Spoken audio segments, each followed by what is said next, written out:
Hello friends, good afternoon. Am I audible and visible? Yes, Harsh, it's good afternoon, not evening. Good afternoon, Jatin, Sundar Rajan, Pankaj, Pratap, Sushmita, Lokesh, Rahan, Raj, Bhuvnesh, Sumer, everyone, good afternoon. Good afternoon, Tanish. Okay. Good afternoon, Rukmini. Yes, Lakshmi, I'll be sharing it in the end. Good afternoon, Rishabh. So, guys, now before I begin today's session, Tughlaq Dynasty. Okay, now, yes, what happened? What happened, Harsh? What was the major reason? Am I audible to everyone? I guess I'm audible to every one of them. Good afternoon, Lakshmi.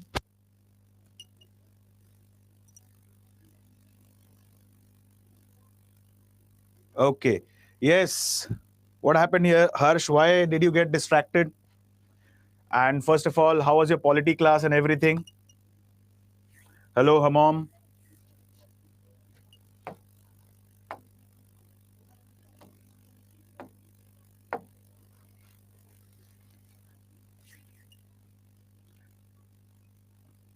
Hello, Prathamesh. Amritan, I am specifically audible to everyone. Okay. So, guys, before I start, let me ask you a few questions and then I'll begin. Okay. Okay, okay. No issues, Harsh.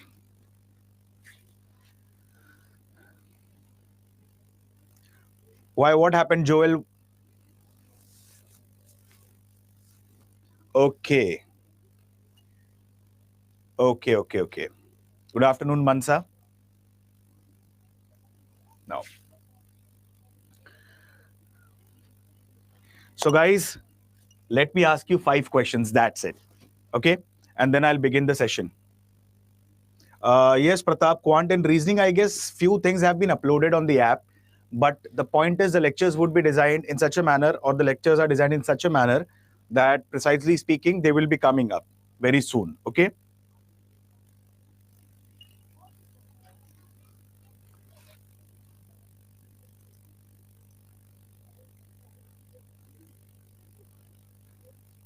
So, good afternoon, Shantanu. Now, my first question, like guys, I'll be asking you 5 questions. Please reply very fast. Okay. Because I have a lot to cover and probably it's not sure. Like tomorrow I'll be on leave. Okay.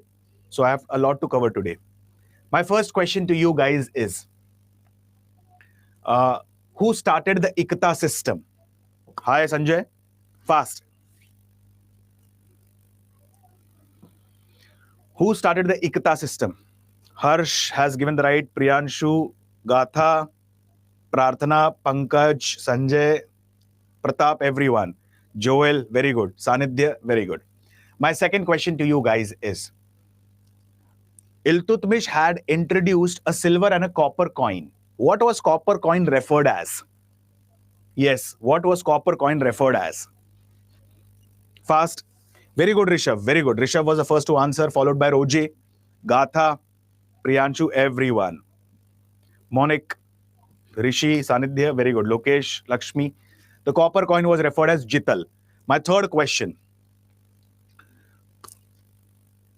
Yes. Alauddin Khilji started a system of branding of horses. What was that referred as? Fast. Alauddin Khilji started a system of branding of horses. Yes, very good, Gatha. Gatha was the first one to answer, followed by Adarsh, Pankaj, Sumer, Mari, Lop Mudra, Monik, Pratap, Rishabh, Ashish, and Lokesh. Very good, everyone. Dag. Dag means branding of horses. Dag and Chehra. Very good. Atul. My next question, fourth one. Mahal Hazar Satoon, Palace of Thousand Pillars, was constructed by. Yes, Mahal Hazar Satoon, Palace of Thousand Pillars, was constructed by. Fast. Gatha Khilji. Who Khilji? Alauddin or Jalaluddin? Yes, very good. Joel, Tanish, Roop Chandra, Harsh, Roji, Lakshmi, everyone. It was by Alauddin Khilji. Very good. Okay, Adarsh, very good. And last question.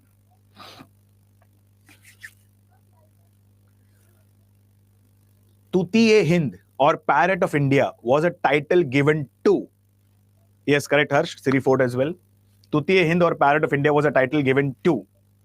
Gatha, very good. Amir Khusro, Mari, Adarsh, Pankaj, Raj, very good. Now let's understand about Tughlaq dynasty. My first question is, who was the founder of Tughlaq dynasty? Yes, guys, who was the founder of Tughlaq dynasty? Without looking here. Yes, Ghiyasuddin Tughlaq was the founder of Tughlaq dynasty. Okay. Now listen to me very carefully. We have to focus majorly on two rulers. One is Muhammad bin Tughlaq and second is Firoz Shah Tughlaq. Okay. Now let's understand about Tughlaq dynasty. Like it is believed that Khusro Shah, he was the last ruler of Khilji dynasty. And Khusro Shah was killed by his own military commander, whose name was Ghazi Malik. Okay? Whose name was Ghazi Malik. And Ghazi Malik, after killing Khusro Shah, declared himself as independent and laid down the foundation of another important dynasty, which was referred as Tughlaq dynasty. And he adopted the title Ghiyasuddin Tughlaq. So very simple words, Ghiyasuddin Tughlaq is considered as the founder of Tughlaq dynasty. Okay. So Akshay, you are new to the class. Do not worry. I have covered the previous class of ancient India and the notes would be uploaded on the Telegram channel and app both. So I'll give you the link in the end to join the Telegram channel. Okay. So Joel, as per the slides, as you have told, there were two more Khilji dynasty rulers. So listen to me very carefully. The most important aspect that we need to understand here is we are focusing on the major rulers. Okay. Like we are focused on Jalaluddin Khilji, we are focused on Alauddin Khilji. After Alauddin Khilji, the situation was very chaotic. Okay. And in that case, what happened? There were many weak successors. Hence, we directly focus on the major rulers. Okay. So coming back here, I repeat the point. The last ruler of Khilji dynasty was Khusro Shah. Khusro Shah was being killed by his own minister, by his own military commander, whose name was Ghazi Malik. Ghazi Malik, he laid the foundation of an independent dynasty, which is referred as Tughlaq dynasty. And hence, he's referred as Ghiyasuddin Tughlaq as founder of Tughlaq dynasty. Now, let's understand about Ghiyasuddin Tughlaq in short. Now, what happened usually? At that time, there were many Sufi saints. Now, what is the meaning of the word Sufi? The word Sufi has been derived from the word Suf. Suf basically means wool. Now, there were many Sufi saints who believe in very simple ideology. Now, I'll give you very few examples. There are 5 fundamental principles of Islam. The first fundamental principle of Islam is La ilaha illallah and Muhammadur Rasul. Very simple language, very simple words. Allah is one and Muhammad is his messenger. And we need to understand. Second important principle of Islam is, like we should offer prayer, we should offer namaz to Allah at least 5 times in a day. So there are 5 namaz specifically, like Zuhar namaz, Asr namaz, Maghrib namaz, Isha namaz, Duhar namaz, and so on. Okay. So in simple word, offering prayers to Allah. This is the second principle of Islam. Third principle of Islam, majorly that principle corners around, whatever you have earned, at least 2.5% of your earnings should be given as a charity. Suppose I earn rupees 100. I have to give 2.5 rupees as a charity, which would be utilized for the underprivileged section of the society. And that principle is called as zakat. Zakat means charity. Third principle. In the holy month of Ramzan, everyone needs to observe Roza at least for a month.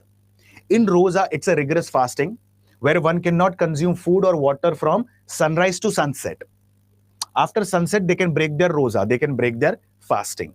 And the fifth important principle, like in Hinduism, we have a practice specifically where at least before our death, we should go for Char Dham Yatras and 12 Jyotirlings. Okay? Similarly, in Islam, there is a principle that at least once in a lifetime, a person should go on Hajj. he should traverse the path from Makkah to Medina. And the person who has completed his Hajj Yatra is referred as Mustati. Okay? So these are the 5 fundamental principles of Islam which people are expected to follow. But Sufi saints, they believed in one simple principle. The relation between God, that is the relation between Allah and people, is like the two lovers. It is not like the master and the slave. Even if you do not offer 5 times namaz, it's okay. Even if you do not observe rigorous fasting in the holy month of Ramzan, it's okay. But service to humanity, service to mankind is service to Allah. So Sufi saints believe in very simple living. So there were different silsilas, there were different ideology, such as Chishti silsila, Qadri silsila, Suharwardi silsila. And one of the most important Sufi saints of Chishti silsila was Sheikh Muinuddin Chishti. Now, Sheikh Muinuddin Chishti's dargah is very famous and it is located in Ajmer, Rajasthan. Sheikh Muinuddin Chishti was being followed by Kutubuddin Bhakhtiyar Kaki, and then comes the most important Chishti silsila saint, whose name was Mehboob Illahi, also referred as Nizamuddin Auliya. So what happened? These Sufi saints were being given liberal grants, liberal donations by different sultan previously. So it is believed that, many historians believe that there was a Sufi saint referred as Baba Farid. And during the time of Khilji dynasty, Baba Farid might have planned an assassination of Jalaluddin Khilji with the help of a minister referred as Siddi Maula. Okay, so specifically speaking, what happened in that case? Priyanshu, she followed Turkan Baibani, okay, a Sufi saint. So now what happened precisely? Now Nizamuddin Auliya was a Sufi saint who was being given liberal donations. Okay. Now, it is said that he was given liberal donations. So, he had a lot of money and he used to use that money for welfare of the people. He did not use it for his personal use. Okay. And Nizamuddin Auliya, he had seen the reign of 7 Sultan, Alauddin Khilji and many others. So, one of the contemporary Sultan during the time of Nizamuddin Auliya was who? Was Ghiyasuddin Tughlaq. And Ghiyasuddin Tughlaq, he had constructed a fort which is called as Tughlaqabad Fort. And Tughlaqabad Fort is considered as a cursed fort. Many historians, if you Google it, the first thing or the first, what we say, thumbnail that you will get about Tughlaqabad Fort located in Delhi, it's a cursed fort. Many historians believe that. Now, why it's a cursed fort? When Ghiyasuddin Tughlaq, he came to power, he asked all the Sufi saints to return back the liberal donations that were being given to them. And he also ordered Nizamuddin Auliya to give back the liberal donations. Nizamuddin Auliya declined. I'm using this money for the welfare of the people. I'm not going to give you back that, what we say, money. Now, once upon a time, it is believed that on one side, Nizamuddin Auliya was constructing a step well. And on the other side, Ghiyasuddin Tughlaq was constructing a fort which is called as Tughlaqabad Fort. So what did workers do? Workers in the morning and afternoon used to work in Tughlaqabad Fort. And in the evening, they used to work in Stepwell, which was being constructed by Nizamuddin Auliya. Now, Ghiyasuddin Tughlaq comes to know about this. And when Ghiyasuddin Tughlaq comes to know about this, Ghiyasuddin Tughlaq immediately orders what? He immediately orders all the workers to stop the work there. But workers did not do that. So what happened? This person, Ghiyasuddin Tughlaq, stopped the supply of oil at the site where the stepwell was being constructed, so that workers cannot work in the night. Many Islamic scholars believe that due to the spiritual and the mystical powers of Mehboob Illahi, also referred as Nizamuddin Auliya Ji, like he lit the diyas, he lit the lamps with the help of a water. And at that time, he had cursed this person, Ghiyasuddin Tughlaq, that you will die a very different death. Okay. So the construction of Tughlaqabad Fort was being constructed or done. Now after this, Ghiyasuddin Tughlaq, he goes on an expedition to the region of Bengal. And when he goes to the region of Bengal, his expedition was successful. He was coming back. When he was coming back, his son, Muhammad bin Tughlaq, also referred as Juna Khan, Fakhruddin Muhammad Juna Khan. Okay, he felt that his father won't be coming to this place, back again, Delhi. But he was very astonished when he saw that his father was coming after a successful expedition from Bengal. So outside the city of Delhi, there is a place called as Afghanpur. At that place, he had constructed a huge pavilion. Now, as soon as he saw his father, he was very, like, in simple words, he was very confused.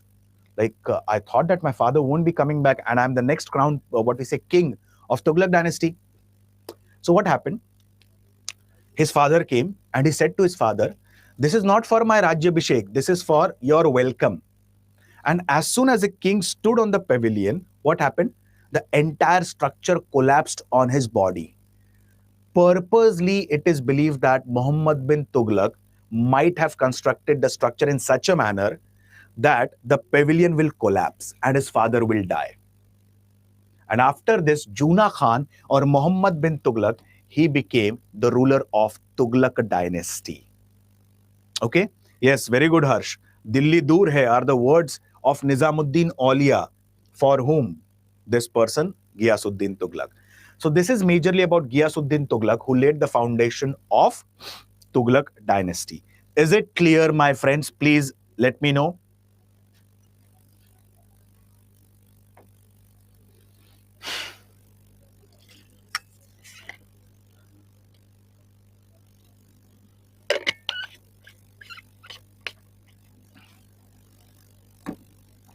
Very good.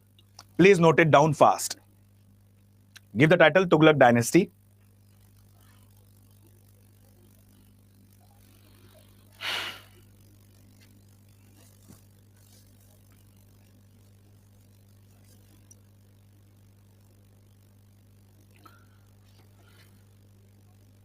Ghiyasuddin Tughlaq, also referred as Ghazi Malik,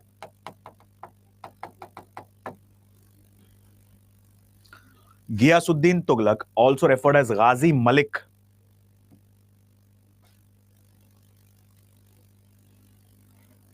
was the founder of Tughlaq dynasty.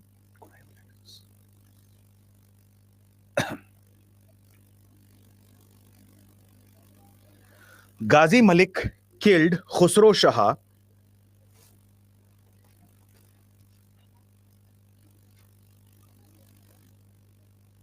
Ghazi Malik killed Khusro Shah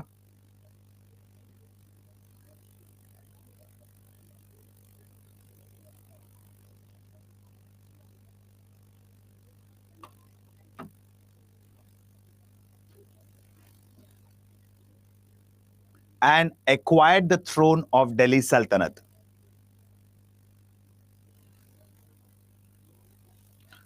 GST, right, in short, GST, Ghiyasuddin Tughlaq. Please pay attention. GST here means Ghiyasuddin Tughlaq. Okay. I have, like, one of the experiences in the offline classes, two experiences in the offline classes. Okay. There was a person, like, there were more than 200 students in the offline class, and there was a person who was sitting in the end. So what happened? I explained the entire, what we say, civil disobedience movement in a very depth and detail. And it was a batch for UPSC. So it took me almost 1 hour just for explaining the role of Mahatma Gandhi in civil disobedience movement. And I started dictating civil disobedience movement. Okay, students started writing.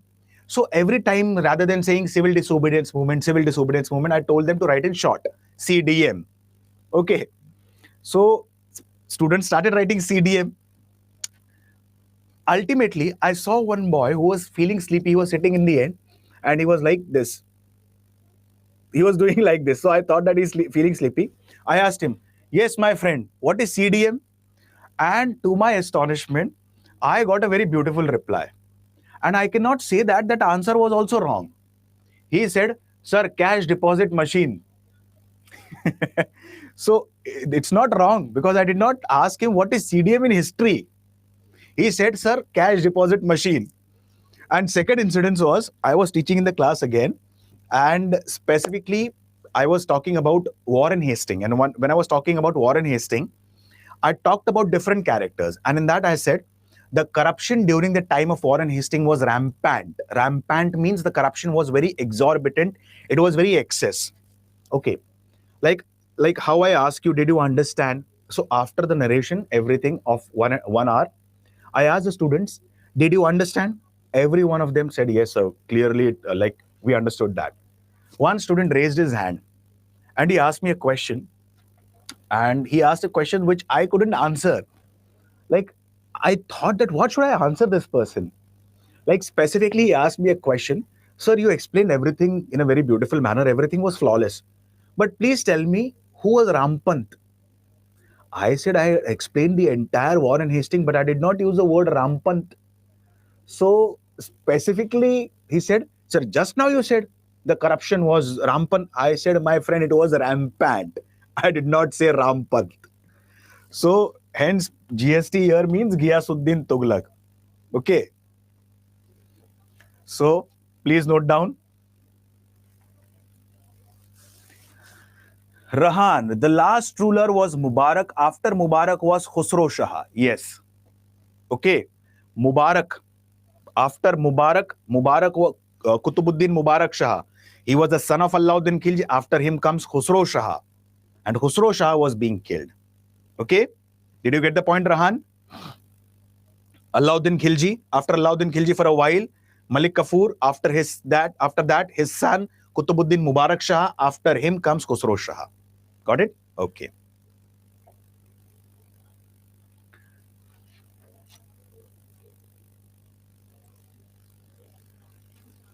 No. Sadvik.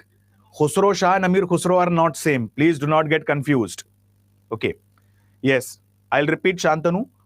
Khusro Shah, the last ruler of Khilji dynasty, was being killed by Ghazi Malik, also referred as GST, Ghiyasuddin Tughlaq.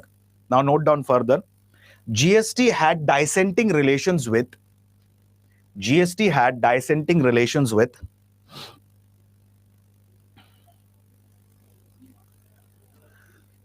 Nizamuddin Aulia, also referred as Mehboob-e-Illahi. Nizamuddin Aulia, also referred as Mehboob-e-Illahi,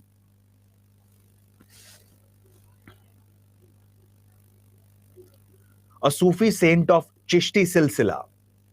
A Sufi saint of Chishti Silsila.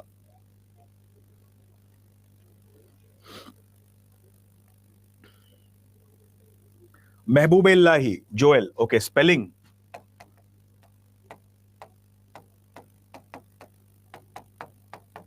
Mehboob-e-Illahi, beloved of Allah, beloved of God. Okay?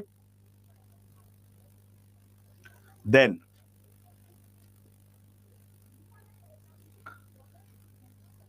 Ghiyasuddin Tughlaq. Yes, Padum.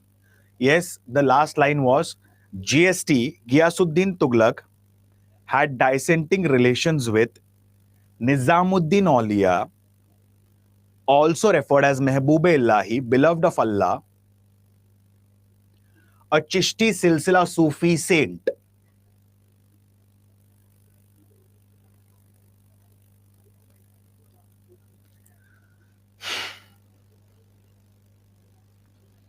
GST constructed Tughlaqabad Fort near Delhi.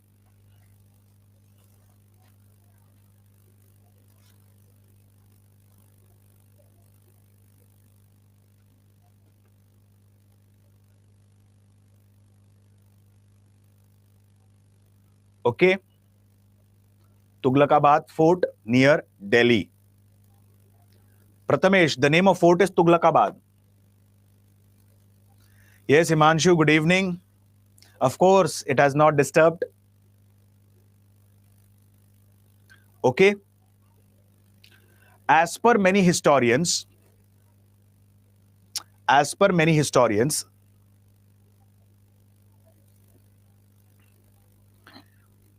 GST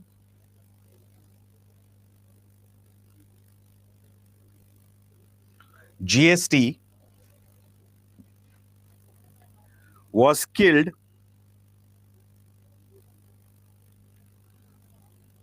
by his son Fakhruddin Malik Juna Khan. Fakhruddin Malik Juna Khan, also referred as MBT, Muhammad bin Tughlaq.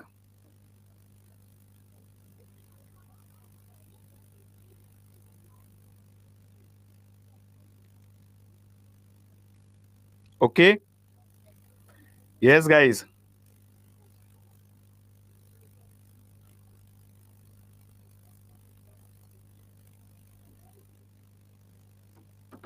Rishabh, I'll repeat the point, last one again.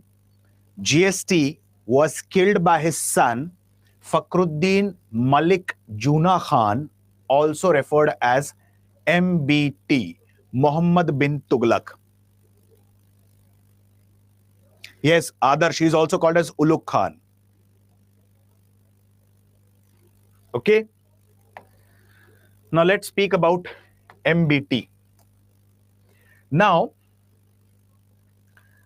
there is a historian whose name is Barani. Okay.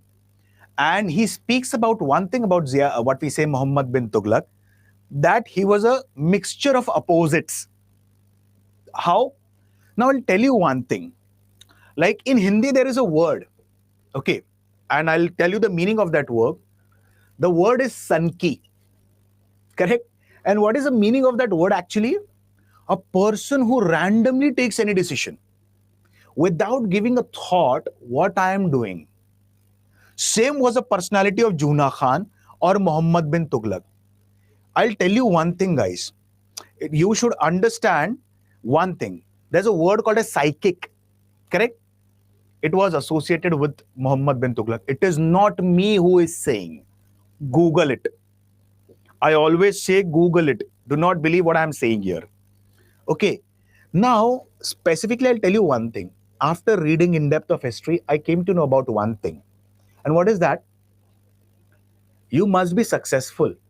It is not necessary for what we say for being successful, you should be very educated. Why? In the entire Delhi Sultanate, I'm not speaking about a particular dynasty. There was slave dynasty, there was Tughlaq dynasty, Khilji dynasty, Sayyid dynasty, Lodi dynasty, and many dynasties. Okay. In so many dynasties, I have observed one thing. The most illiterate person was Alauddin Khilji. And the most literate person was Muhammad bin Tughlaq. And the most successful person was Alauddin Khilji, and the most unsuccessful person was Muhammad bin Tughlaq. Similarly, if you go back to the era of Mughals in the early Mughal rulers, precisely speaking about the first one, Babur, followed by Humayun, followed by Akbar, then Jahangir, Shah Jahan, and Alamgir, also referred as Aurangzeb. The most less educated person was Akbar, but still he is one of the most successful rulers of the Mughal Empire. And the most educated, highly literate was whom? Humayun, the least successful. Okay? So, Muhammad bin Tughlaq, what happened? Muhammad bin Tughlaq, it is said that he was known for his 5 major experiments.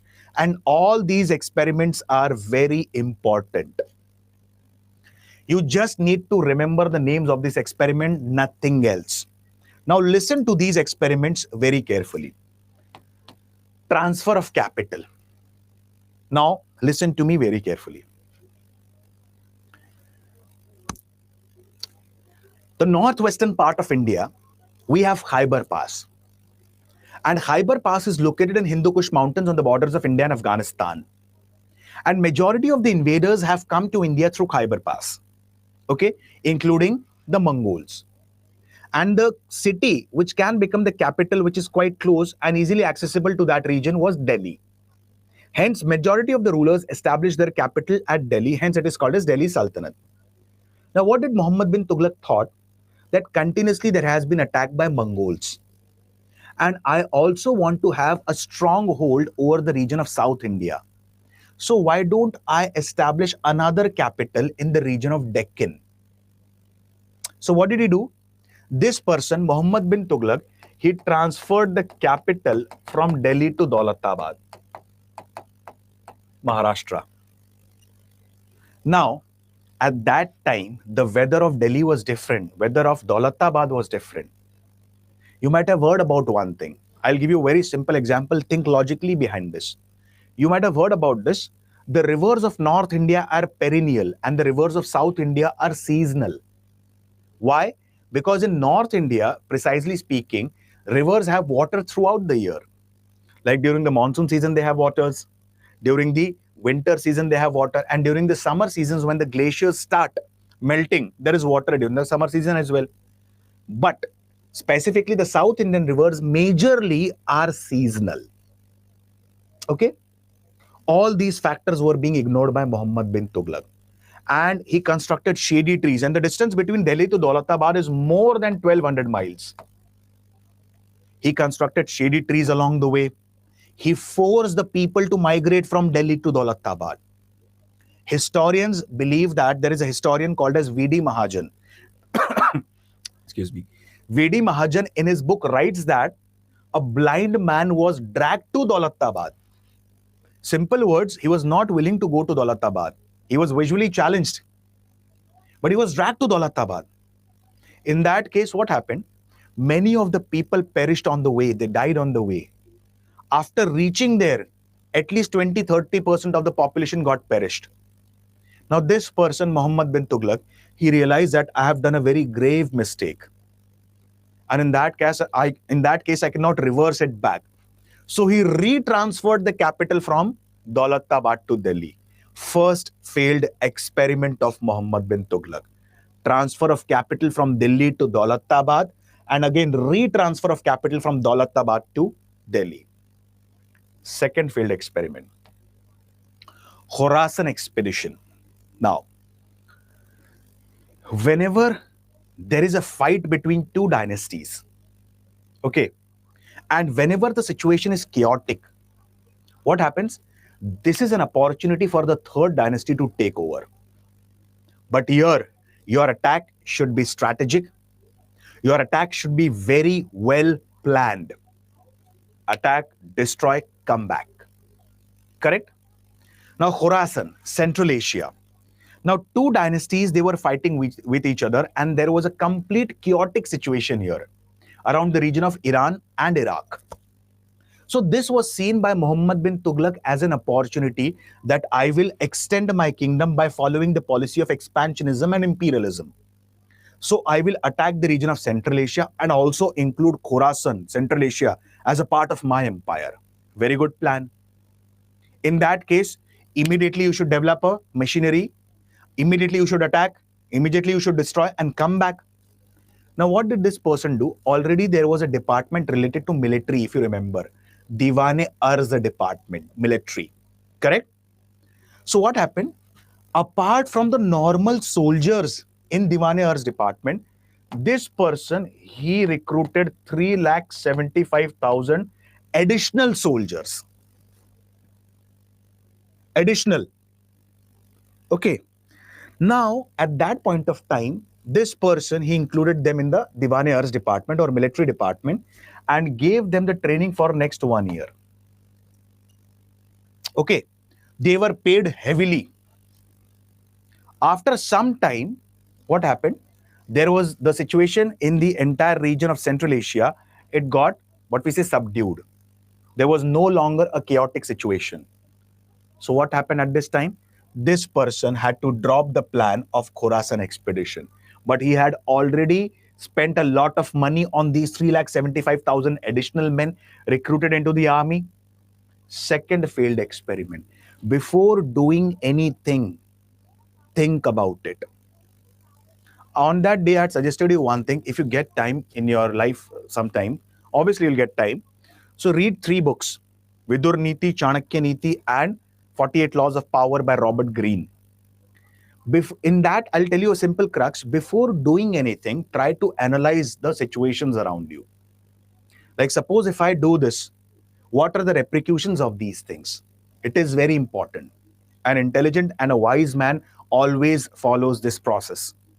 This person, he completely neglected. For example, suppose you have trained this 375,000 men and now you are planning an attack on Khorasan.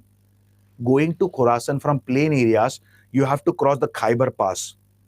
the entire snow-clad mountain. You have to go to Central Asia, from plain to desert region. Are your soldiers actually equipped in fighting in that region?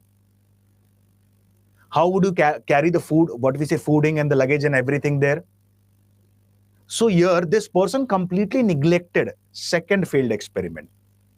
So here also he had spent a lot of money. Here he has also spent a lot of money. So where will the money now come from? Obviously, by taxing the peasants, by taxing the farmers. So what happened in the region of Doab, that is Ganga Yamuna Doab, he increased the taxes by 10 to 20 times. Already, the peasants are unable to pay the tax. Why? Because there was a famine in this region. Now, he had increased the tax by 10 to 20 times, and unfortunately, this region of Ganga Yamuna Doab was hit by a severe famine. So what happened? Peasants are not able to pay the taxes. So what happened now? Finally, this person decides that I will start one agriculture department for the help of the peasants or the farmer. So he started one department which is called as Diwane Kohi department. And Diwane Kohi department, it is nothing but department related to agriculture.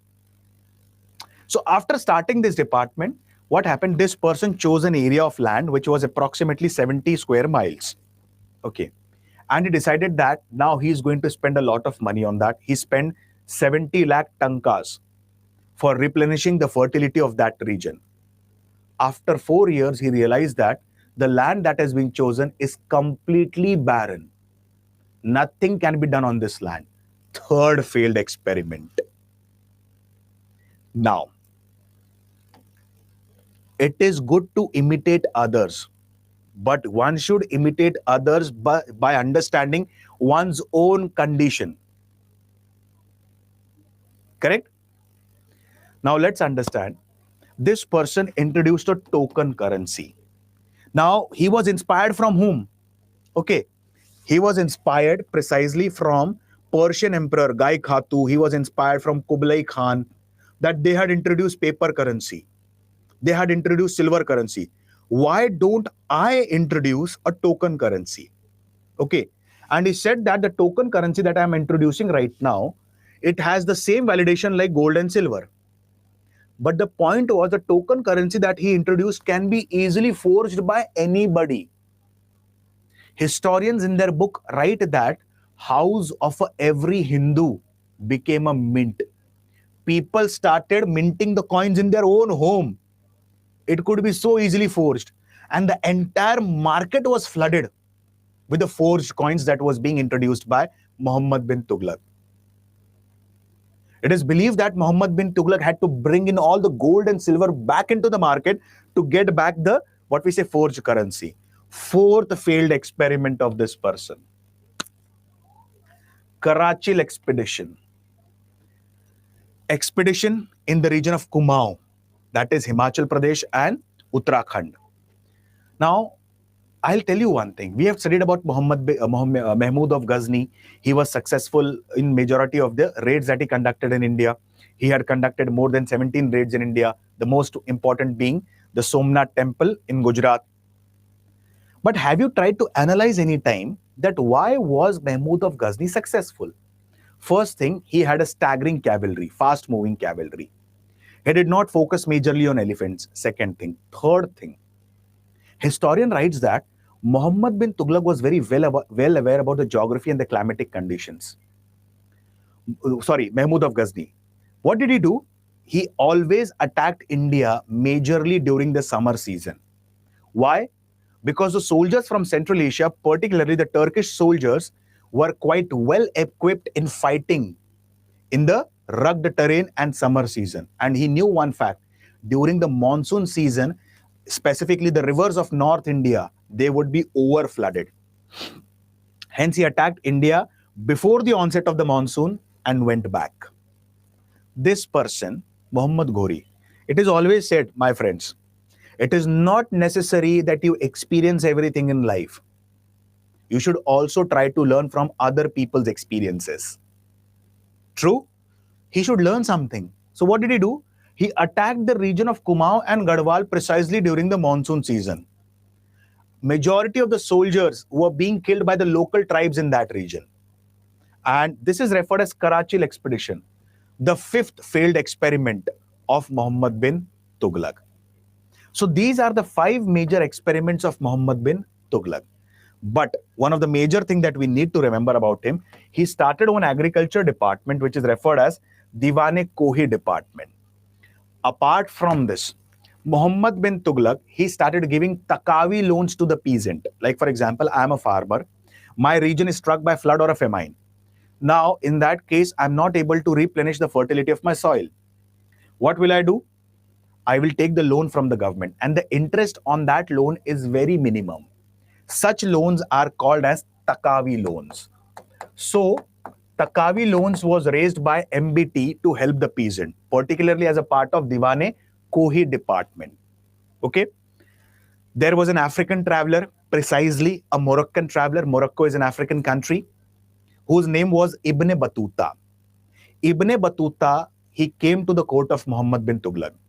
He worked in the court of Muhammad bin Tughlaq for 8 years as a chief justice, Qazi. And whatever he had observed in the society at that time, he has written a book. And the book is referred as, what we say, Safarnama Rehla or Kitab ul Rehla. I repeat, this person, whose name was, what we say, Ibn Battuta, a Moroccan traveler who stayed in the court of Muhammad bin Tughlaq, wrote a book called as Safarnama Rehla or Kitab ul Rehla. Okay? It is also believed that Muhammad bin Tughlaq constructed a city of Adilabad located in Telangana, and also constructed a city of Jahapana around Delhi. Another important thing, how did Muhammad bin Tughlaq die? Now, Muhammad bin Tughlaq, it is said that he was leading an expedition to the region of Daulatabad. After doing a successful expedition from the region of Daulatabad, he was going back to Delhi. Okay? Like, he is coming from Delhi, he is coming to Daulatabad. His expedition is successful. He is going back now. On the way, on the midway, he got the news that there is a violent clash in the region of Gujarat. And there is a person whose name is Taghi. He has revolted. So it is necessary to suppress Taghi. Otherwise, what will happen? He will be supported by the other governors. And everyone will start revolting. Immediately, rather than going from Daulatabad to Delhi back again, he moved towards Gujarat.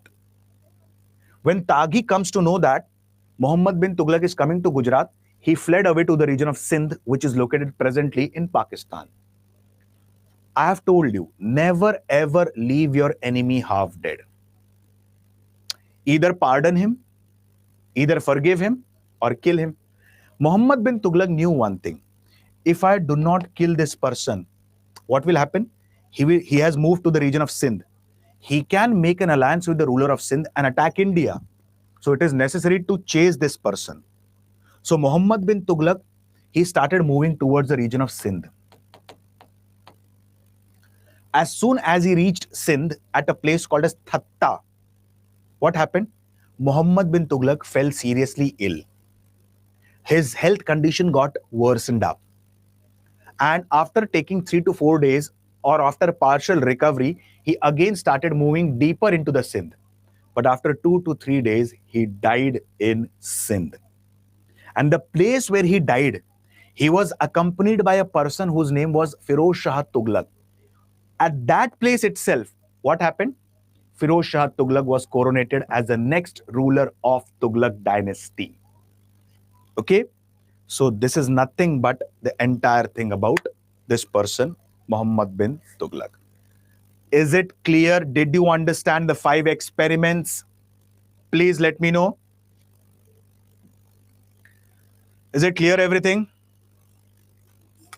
Okay, Lop Mudra.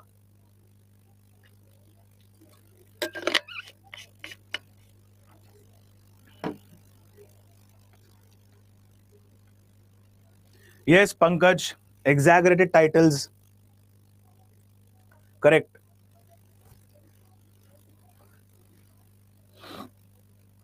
Okay, guys, please note down MBT. Okay. Rishi, yes, I have told you his military commander was Usaf Khan and he had killed Parakram Dev, the last Pandyan dynasty ruler. That's true. Atul, Karachi expedition. Karachi, it is located in the region of Himachal Pradesh and Uttarakhand. Precisely speaking, the Kumaon region. Okay. Now, probably it is said that the Mongols can attack from that region as well. So he wanted to occupy that region, but he attacked that region in the monsoon season. So the local tribes who are expert in guerrilla warfare techniques, what happened? They killed majority of the soldiers of Muhammad bin Tughlaq. And Muhammad bin Tughlaq had spent a huge amount of money in this expedition. Okay? So it is again a failed experiment. Got the points, Atul? Himanshu, the last ruler was Khusro Shah, Khilji dynasty. Chandrahas, okay. Sonadhar loan, to an extent you can compare that. Not completely Takavi, but yes, to an extent. Okay. Yes, Teju, do not worry. I'll be narrating everything in detail. Do not worry. I'll make you write everything. Okay, clear?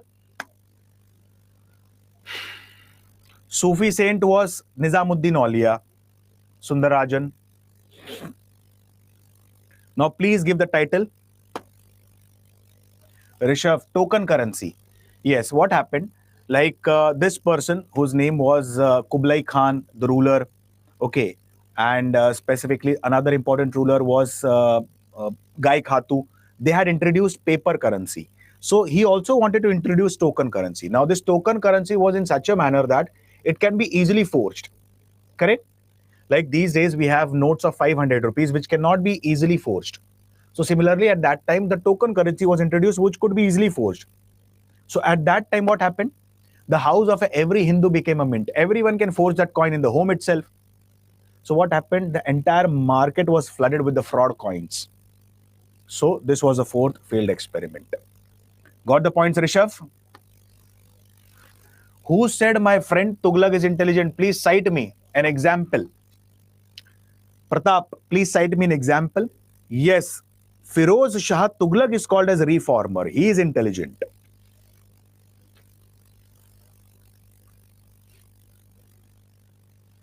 Adarsh, did you understand? Because he just wanted to imitate. Yes, majorly he wanted to imitate. Is it clear? Who had asked Rishabh? Is it clear? Who has asked Adarsh? Is it clear? Okay, Gatha, you have a question. Muslims were not allowed to collect the interest.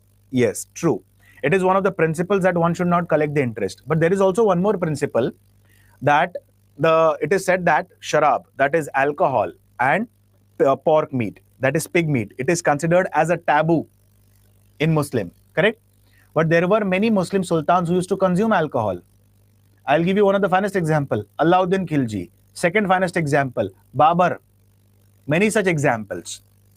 Okay, Gatha? Yes, Himanshu, first demonetization. Please, yes, why just Hindu house, Prathamesh? Because the taxes were majorly introduced on Hindus. As I've told you, the taxes were increased by 10 to 20 times in the region of Doab, and the majority of the farmers in this region were Hindu.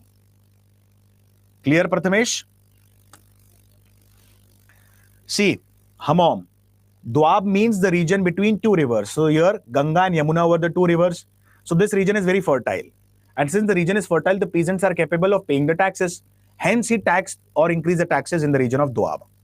Is it clear, Prathamesh and Hammam?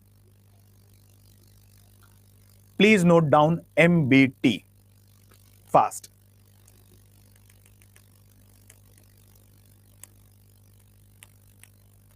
Adarsh, to an extent, there was a shortage of silver. Yes.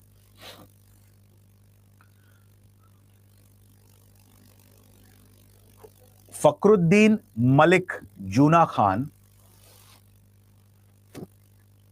Fakhruddin Malik Juna Khan.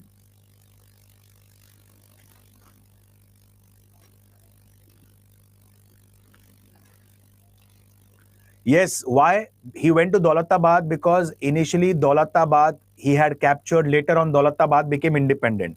And now he wants to capture that region again. Hence, he went back to Daulatabad. Okay, Sadvik? Now, Fakhruddin Malik Juna Khan, Muhammad bin Tughlaq.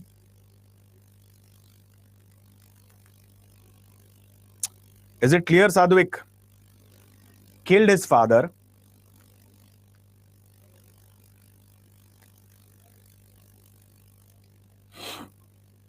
GST, Ghiyasuddin Tughlaq.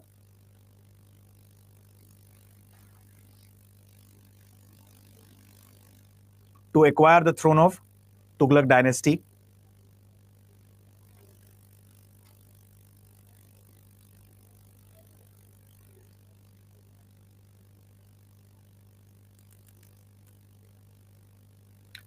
Muhammad bin Tughlaq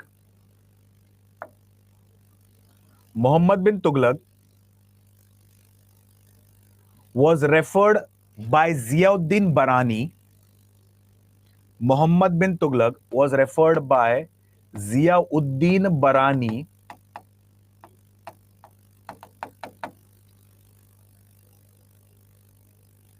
as mixture of opposites. Simple words, he will take any decision anytime, as mixture of opposites. Dhairya, you had a connections issue. Yes, you can leave around one page, 1 or 2 pages. Okay. Himanshu, you have a question. Kublai Khan was successful in token currency.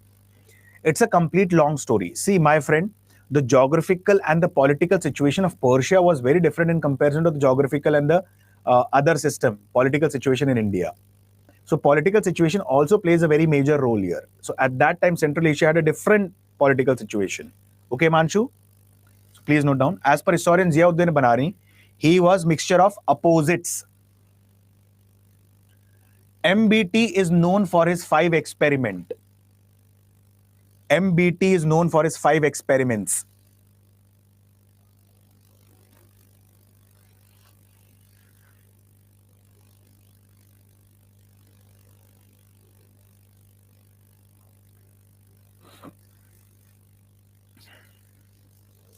First, transfer of capital from Delhi to Daulatabad. Transfer of capital from Delhi to Daulatabad.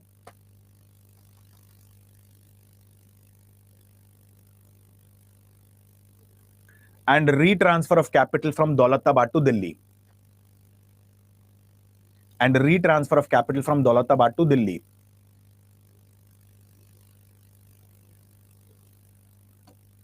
Khorasan expedition.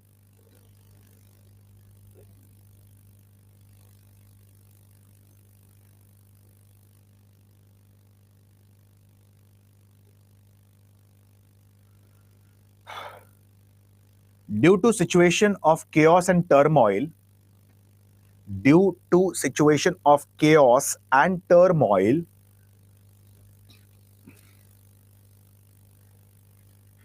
MBT. Yes, Pratap, to an extent it is true. Like he had good and innovative ideas, but the timing was not perfect. Correct? Sometimes it is always said that I usually majorly believed in hard work, but sometimes it is said that, my friends, luck plays a very major role. Correct? And I personally feel at this point of time, luck was not in favor of MBT because his ideas were very innovative. If you see, like specifically, he had good and innovative ideas at that time in his mind. So, what was the statement that I've told you? Khorasan expedition. Due to the situation of chaos and turmoil, MBT planned to attack the region of Central Asia.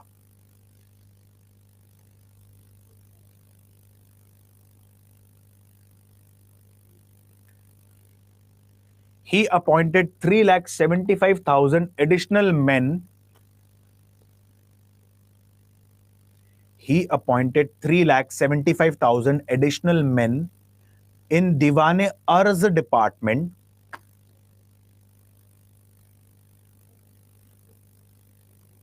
and paid them heavily.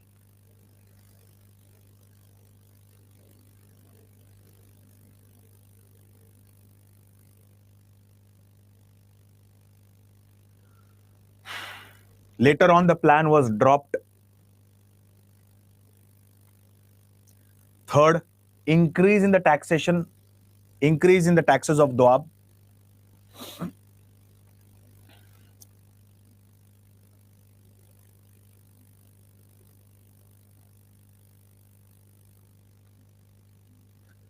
The Ganga Yamuna Doab was a fertile region.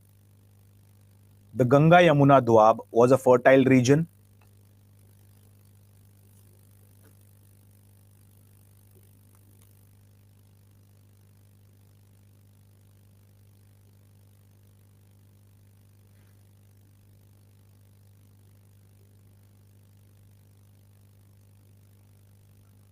The peasants were successful. Peasants means farmers or cultivators. The peasants were successful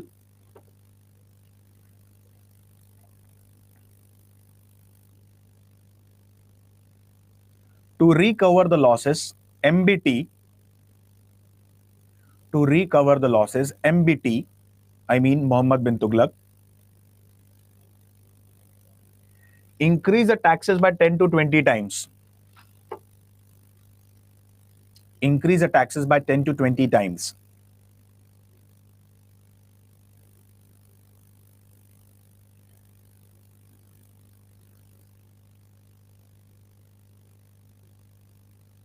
But unfortunately, there was famine in the region of Doab.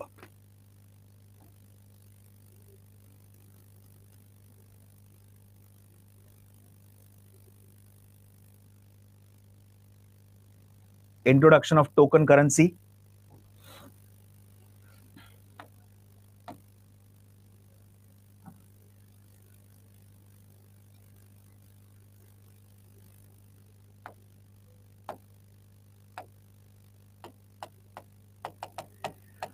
Inspired by Gai Khatu and Kublai Khan,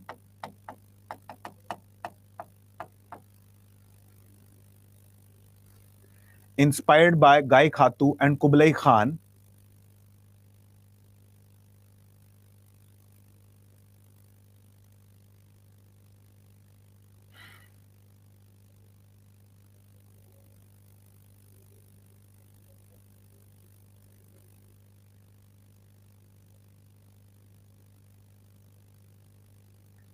MBT introduced token currency.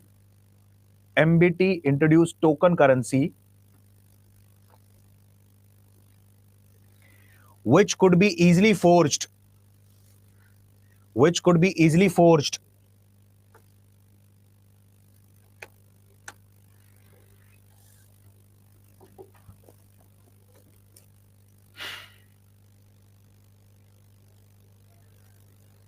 And just write Karachil expedition. Karachil expedition.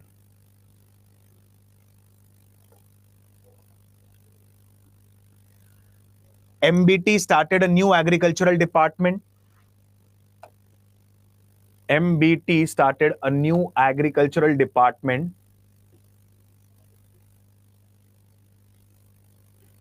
called as Diwan-e-Kohi.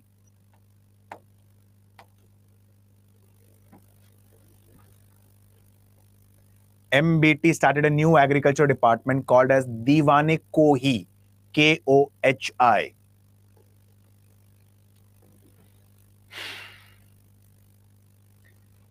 He gave Takawi loans. He gave Takawi loans to the peasants. Peasants means farmers. He gave Takawi loans to the peasants.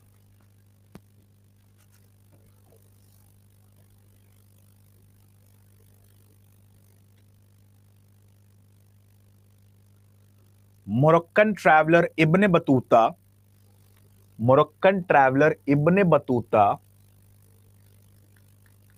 worked as a Qazi, Chief Justice,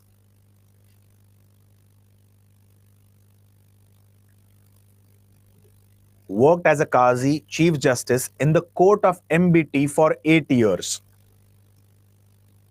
Priyanshu, Takawi loans means the interest on these loans are very minimum. Okay? This is basically to help out the peasants.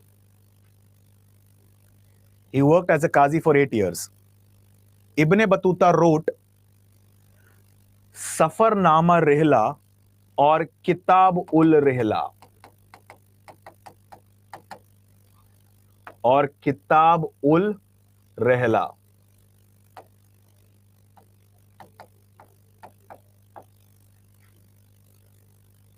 Work as Qazi. Qazi means Chief Justice. Prathamesh. If the loans are not paid back, it's a blunder. Again. Correct, Bhuvnesh.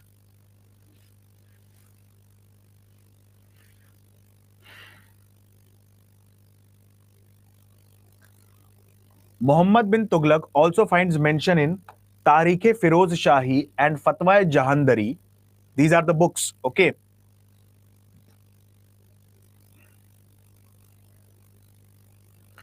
Himanshu, the city of Jaunpur was constructed by Firoz Shah Tughlaq, not by Muhammad bin Tughlaq.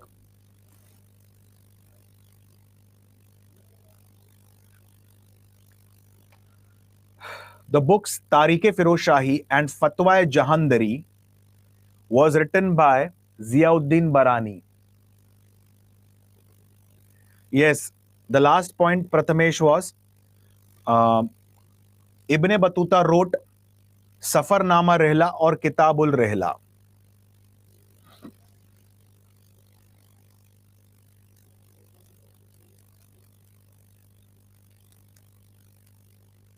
He built the fort of Adilabad in Telangana. He built the fort of Adilabad in Telangana and the famous city of Jahanpana.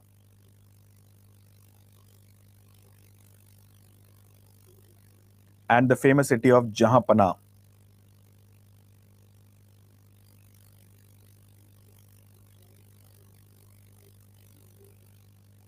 Okay.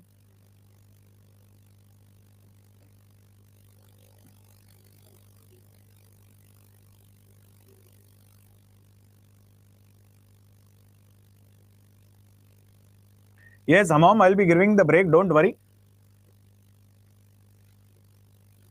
Fort of Adilabad. It's written on the board, my friend Prathamesh. Adilabad.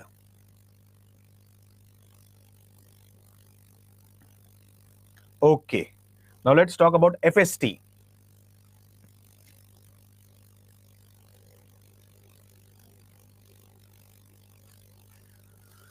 Harsh, why was a new city being built? I'll give you a very small example. If you remember the city or the village of Siri, where Siri Fort was being constructed by Alauddin Khilji.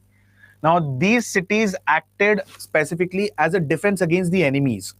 So you can contain the enemy specifically from reaching into the region of Delhi. Okay. Did you get the points clear, Harsh? Yes.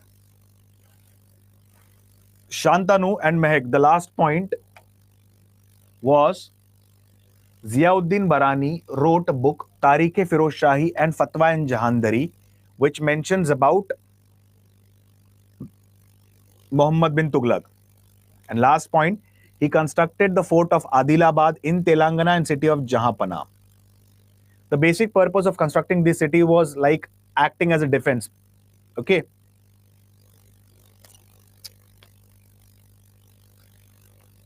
Now let's speak about FST.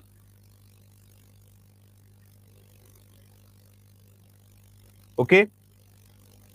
Now, FST is important because now you have to remember what all kind of things I'll tell you.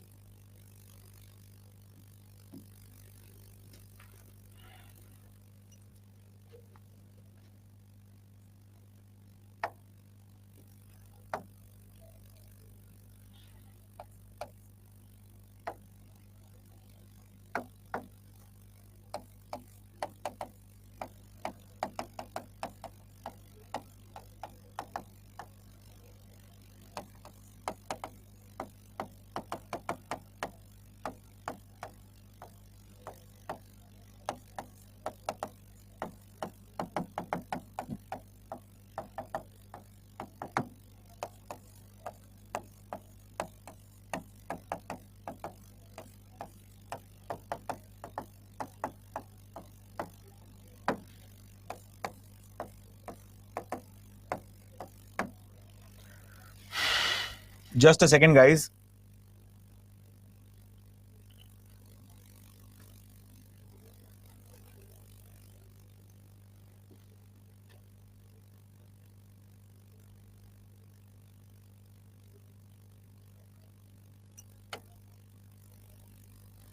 दीवाने इश्तियाक, दीवाने बंदगान, दीवाने खैरात, दारुल शिफा, शिफा खाना, राजवाहा. Okay. Okay. These are the important things. Now listen to me very carefully about Firoz Shah Tughlaq.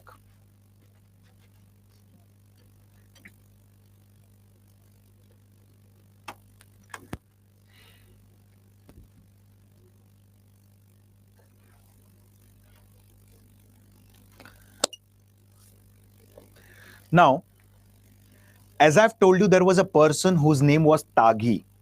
Okay. And Muhammad bin Tughlaq, he was chasing that person Taghi into which region? Sindh.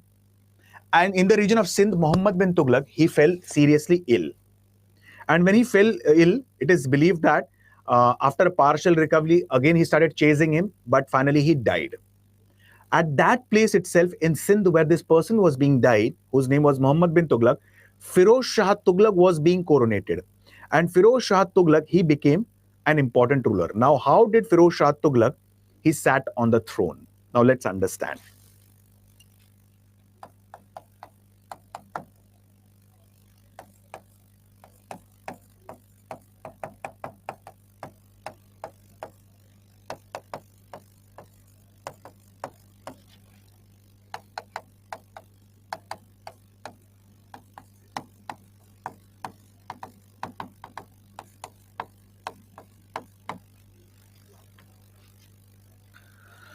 Now, whenever Muhammad bin Tughlaq, he used to go away from Delhi for the purpose of expedition, he had appointed one person as a naib, one person as a prime minister who will take care of the administration.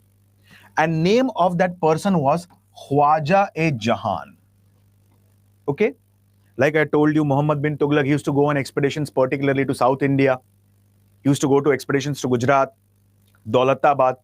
So who will take care of the administration in Delhi? A prime minister, a naib. That prime minister or naib was Khwaja-e-Jahan. Okay? Now what happened? Muhammad bin Tughlaq, he died in Sindh. And when Muhammad bin Tughlaq died in Sindh, immediately what did the nobles do? At that place itself, in the battlefield itself, Firoz Shah Tughlaq was chosen as the next successor. Okay. This was happening in Sindh. Khwaja-e-Jahan comes to know about this. And Khwaja-e-Jahan, what did he do? He put a small boy on the throne of Muhammad bin Tughlaq and said that he is the son of Muhammad bin Tughlaq. Actually, the plan or the plot of Khwaja-e-Jahan was, if I place this small boy on the throne, this boy will work as a puppet for me. What does this boy of 6 to 7 years old know about the administration? The entire administration would be in my hands. So indirectly, I am the ruler. So this was a plan of Khwaja-e-Jahan. Now Firoz Shah Tughlaq said, if already the son of Muhammad bin Tughlaq has been put on the throne, why I will be, what we say, succeeding Muhammad bin Tughlaq? But the ulemas and the nobles told that, first of all, Muhammad bin Tughlaq has no son. Even if he has a son, none of them are competent enough. And second thing, where it is written in the Muslim jurisprudence or Islamic law or Sharia law that specifically the son should be the successor? If this could have been the case, precisely, it is said that slave dynasty, majority of the rulers were the slave of their previous rulers. Majority of them. Correct? So there is no such law in Sharia. There is no such law in Muslim jurisprudence where a father must be succeeded by his son. So what happened? Every noble told that we are supporting you. And please do not worry. This is actually the plan of Khwaja-e-Jahan to take the power in his hands. So we do not consider that small child as the successor. We consider you as the successor. So Firoz Shah Tughlaq, he sat on the throne of Tughlaq dynasty. As soon as he sat on the throne of Tughlaq dynasty, this person was killed. Why? Because some or the other day he's going to revolt back. So Firoz Shah Tughlaq, he became what? The ruler of the Tughlaq dynasty. and he appointed a new naib. He appointed a new prime minister whose name was Khan-e-Jahan Makbul. Okay, he worked as a naib for Firoz Shah Tughlaq. Now, Firoz Shah Tughlaq, he led major expeditions. He had attacked the region of Bengal. He had attacked the region of what we say Sindh. It is believed that when I have told you that Taghi, he had ran into the region of Sindh, that was true. Now, Taghi had made an alliance with the ruler of Sindh whose name was Jam Bamnia. Okay, and both of them had a plan to attack the region of Delhi. But Firoz Shah Tughlaq, he defeated Jam Bamnia and brought Sindh under him. So Firoz Shah Tughlaq, he led many expeditions. In majority of the expedition, he was quite successful. In fact, it is believed that Firoz Shah Tughlaq had constructed more than 300 cities and towns across India, precisely North India. The famous city of Jaunpur, which is located in eastern part of UP, also referred as Purvanchal, was constructed by Firoz Shah Tughlaq in the name of Juna Khan, means Muhammad bin Tughlaq. Okay. Apart from this, Firoz Shah Tughlaq, he was known for different things. Like I'll give you a very small example. Why were nobles switching sides? Why were nobles actually involved in corrupt practices? There was a reason behind that. Why? Lack of money. So what did Ghiyasuddin Tughlaq, the founder of Tughlaq dynasty, do? He paid them well. What did Firoz Shah Tughlaq do? He added one more thing to that. After retirement, every minister or a noble or a soldier would be given a pension.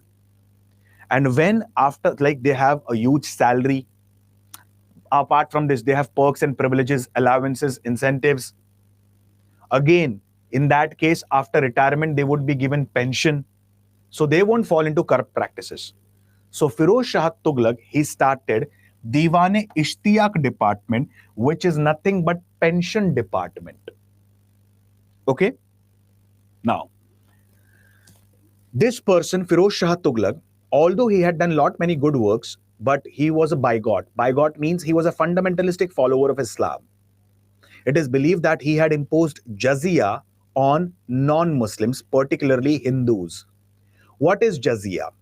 Jizya basically means a religious tax. Suppose I am a Hindu. I want to go for a Char Dham Yatra. I had to pay a religious tax. I have my own land and I want to construct a temple on that land. What will happen? I have to pay taxes to the government. That is called as jizya. So it is believed that once upon a time, a Brahmin, he questioned the ayat of Quran and he was being openly burnt alive by this person, Firoz Shah Tughlaq. So Firoz Shah Tughlaq, he had many slaves. It is believed that he had more than 2 lakh slaves, approximately 2 lakh slaves. And these slaves were employed in different karkhanas, different factories at that time, precisely the weapon making factory. And so he had to start a separate department of slave, and that was referred as Diwan-e-Bandagan department or a slave department. Okay? Now, specifically speaking, now what happened? He had introduced one kind of a tax, and that tax was called as Haq-e-Sharb tax. Now, what is Haq-e-Sharb? As I've told you previously, that Diwan-e-Kohi department was started. Diwan-e-Kohi department, which is related to agriculture, was started by Muhammad bin Tughlaq. Okay. Now, the peasants or the farmer who are using irrigation facilities, they also have to pay a tax. Suppose I'm a farmer, I'm doing my agriculture with the natural sources. I don't have to pay additional tax. I have to pay the fixed tax that is decided by the government. But suppose I take water from the government, irrigation facilities from the government, I have to pay additional tax. And that irrigation tax was called as Haq-e-Sharb. Okay? Whatever taxes was collected from the people, it was used for welfare of the people. Like he had constructed Shifa Khana or Dar-ul Shifa. What is Shifa Khana or Darul Shifa? Free hospital service. Apart from this, he had started, like there are many women who are destitute. Destitute basically means they do not have anybody. Okay. There are many old age women like who are being discarded by their families. Who will take care of them? So this person, Firoz Shah Tughlaq, he had started one department called as Diwan-e-Khairat department. Khairat means charity department. Ishtiyaq, pension. Bandagan, slave. Khairat, charity department. Hake Sharb, irrigation tax. Darul Shifa or Shifa Khana, free hospital service. Apart from this, it is believed that for proper irrigation facilities, he had constructed more than 845 canals. And these canals have a Persian word referred as Rajwah. So more than 845 canals were being constructed by this person. Apart from this, if you remember, the construction of Qutub Minar was started by Qutubuddin Aibak. The construction was completed by his slave and son-in-law, Shamsuddin Iltutmish. And after some time, the top floor of Qutub Minar was struck by a lightning and destroyed. So Qutub Minar was being repaired by whom? Firoz Shah Tughlaq. So construction started by Aibak, completed by Iltutmish, reconstructed by this person, Firoz Shah Tughlaq, FST. Okay. Apart from this, Ashoka's pillar from the region of Topara and Meerut were brought to Delhi. This was done by FST, Firoz Shah Tughlaq. Firoz Shah Tughlaq, apart from normal agriculture, he also supported horticulture, cultivation of different vegetables, and more than 1,200 gardens were planted around the region of Delhi. So this is majorly about FST. Are the points clear? Please let me know.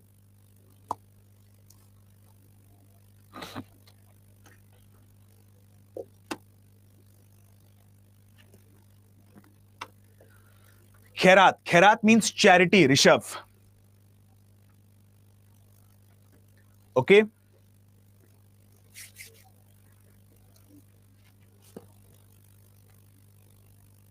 Rajwa. Rajwa means canals. It's a Persian word. So Rajwa basically means canals. Sundarajan. Okay. Yes, guys. Please note down fast. Prathamesh, this is nothing but tax on irrigation. Hake Sharb. Please note down. MBT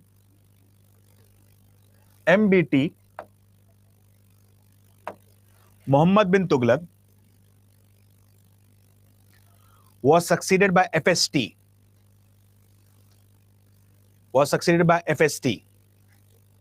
Firoz Shah Tughlaq.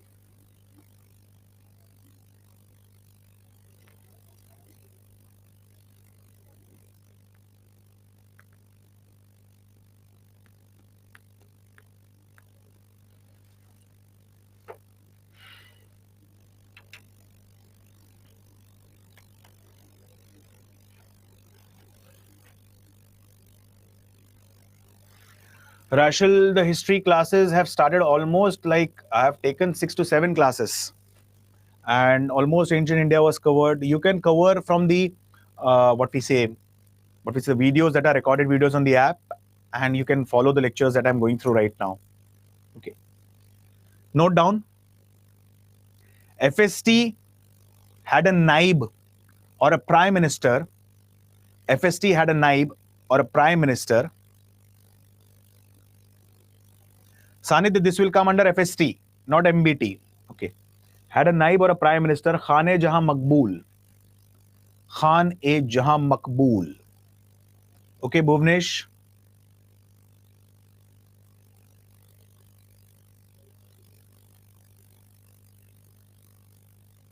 FST has a naib, N-A-I-B, or a prime minister, Khan-e-Jahan Maqbool.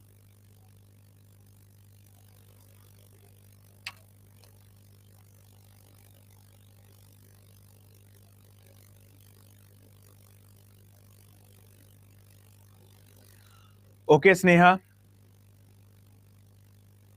You could not get the link or the the Telegram. You could not find the Telegram channel. Okay, do not worry. I'll share the link in the end.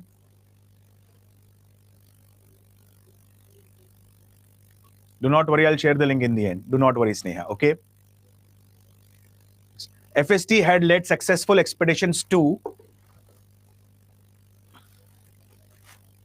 Bengal,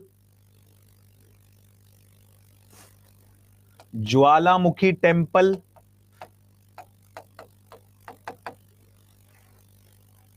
Bengal, Jwalamukhi Temple,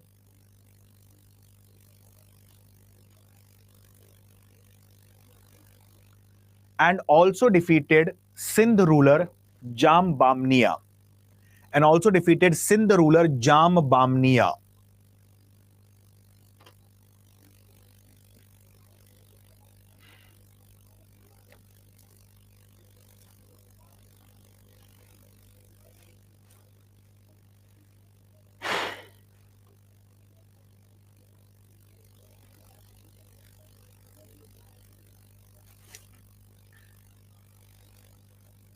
FST,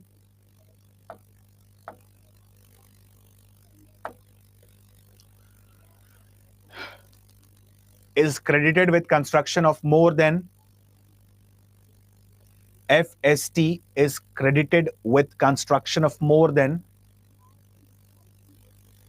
300 towns and cities across India.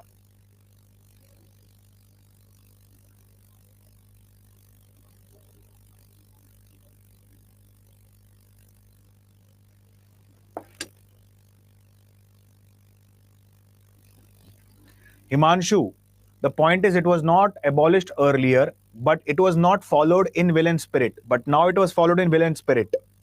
Okay? Yes, Rishabh, I'll repeat. FST had established more than 300 towns and cities across India, such as Fatehabad, Jaunpur, Firoz Shah Kotla, etc.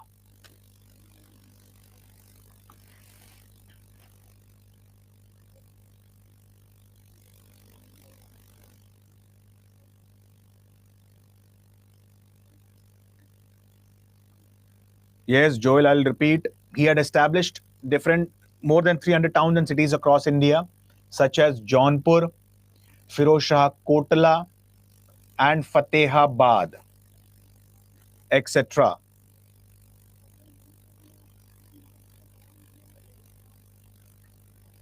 Then, Priyanshu, jizya was first imposed by Kutubuddin Aibak. Yes, Firoz Shah Kotla ground was not constructed, the place was constructed. Pratap. Okay?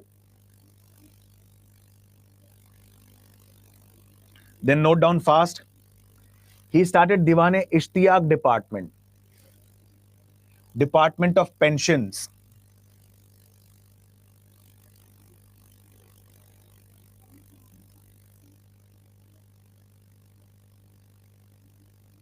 He started Diwan-e-Bandagan Department.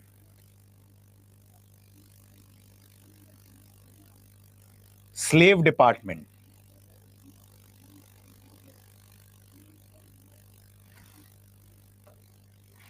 He started Diwan-e-Khairat Department. Charity Department. Bhuvnesh, many historians believe that as a part of Delhi Sultanate, I repeat, as a part of Delhi Sultanate, Qutbuddin Aibak was the first to start jizya. Okay? Coming back, he started Diwan-e-Khairat, Charity Department. Darul Shifa or Shifa Khana, free hospital service.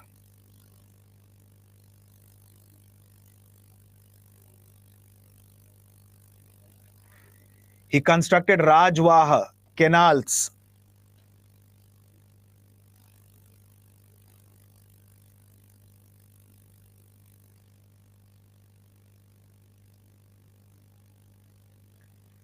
He imposed Haq-e-Sharb, irrigation tax.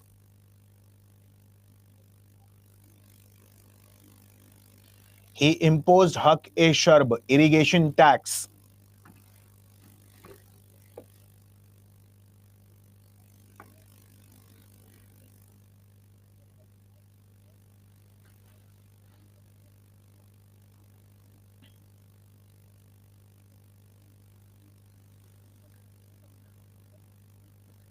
It is for both. It is for both Kaaba, but majorly for the Muslims.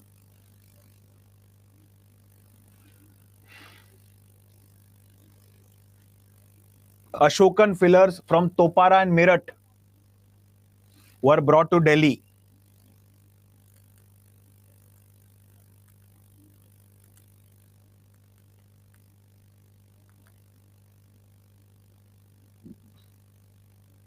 He repaired the Qutub Minar, which was struck by lightning. He repaired the Qutub Minar, which was struck by lightning.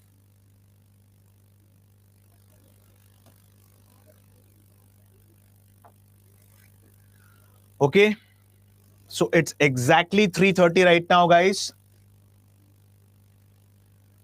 Take a break of 15 minutes today.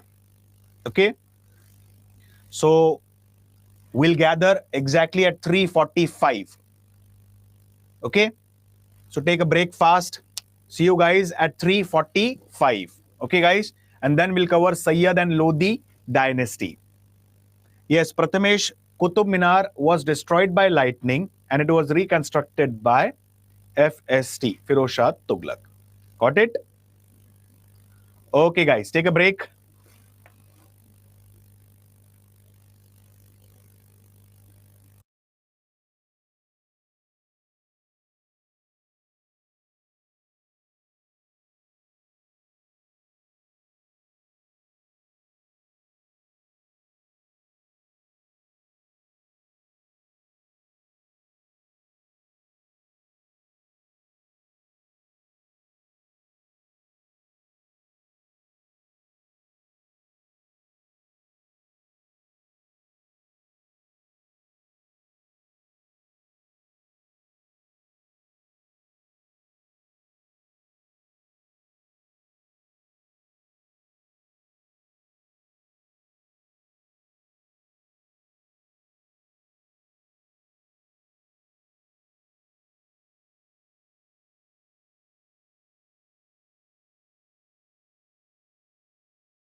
Yes, guys, reassembled.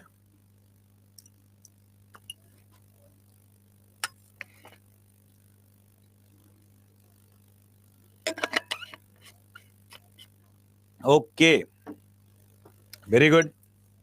So let's start with another important dynasty, which is referred as Sayyid dynasty.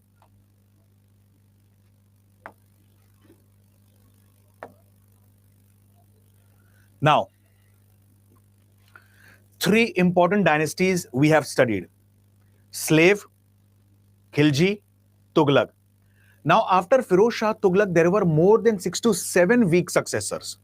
More than 6 to 7 weak successors, I am saying you. Okay. Now, this was seen as an opportunity by Timur. And what happened at that time?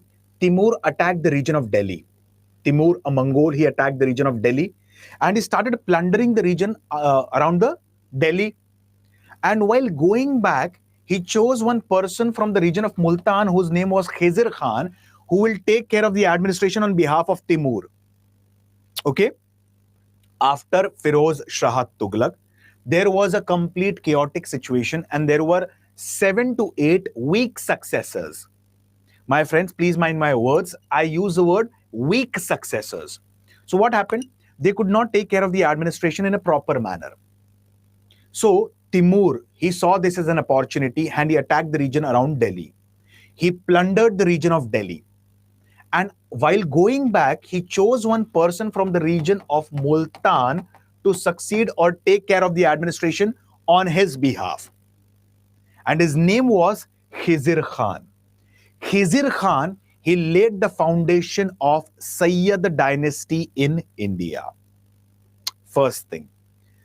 It is believed that although Khizr Khan, he laid down the foundation of Sayyid dynasty in India, he never assumed the title of Sultan. Okay.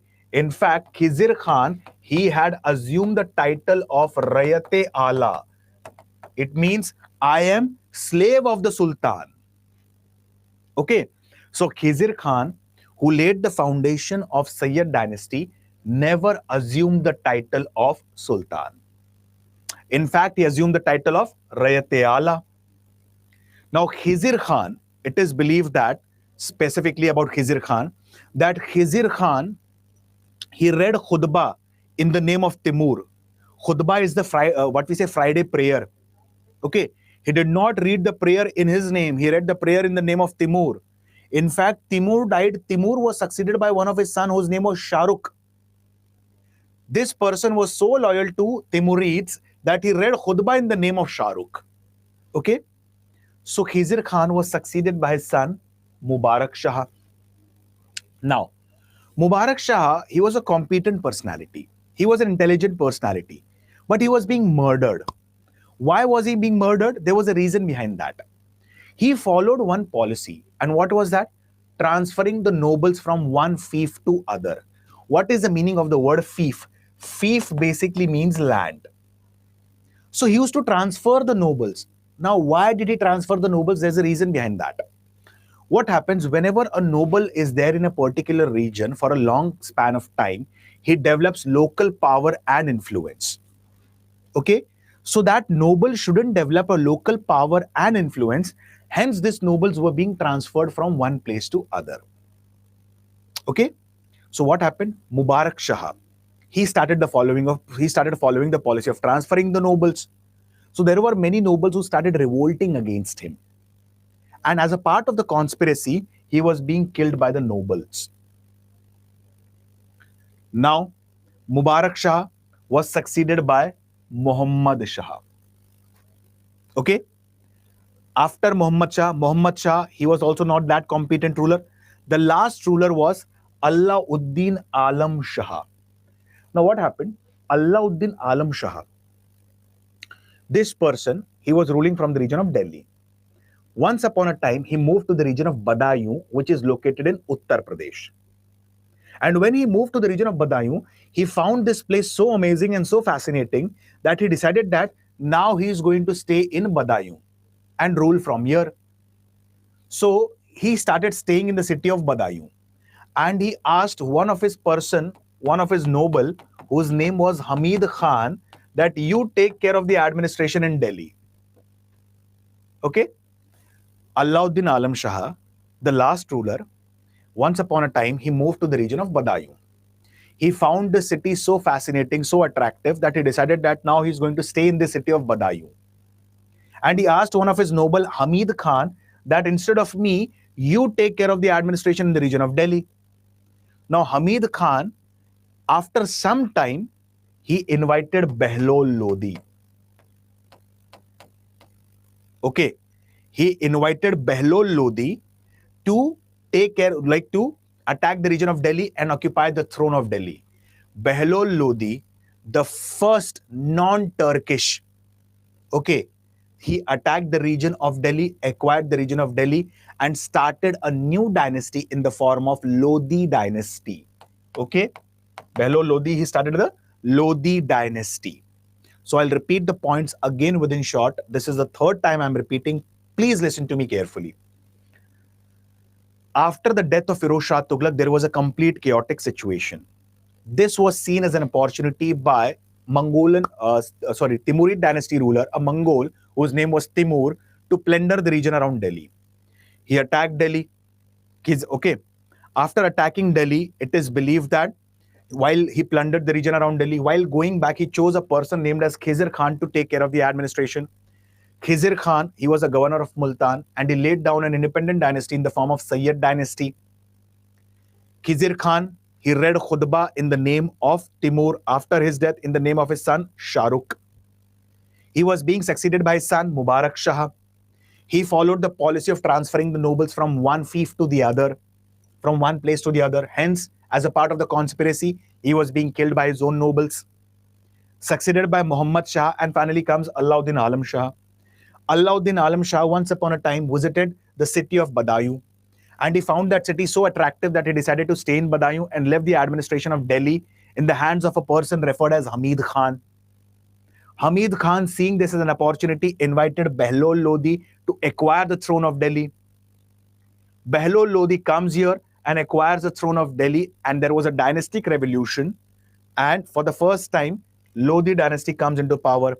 It is a non-Turkish dynasty, the first Afghan dynasty to rule over Delhi. So this is nothing but about the Sayyid dynasty. Is it clear? Yes, guys. Please give the title Sayyid dynasty and start writing in short. Okay. Start writing in short.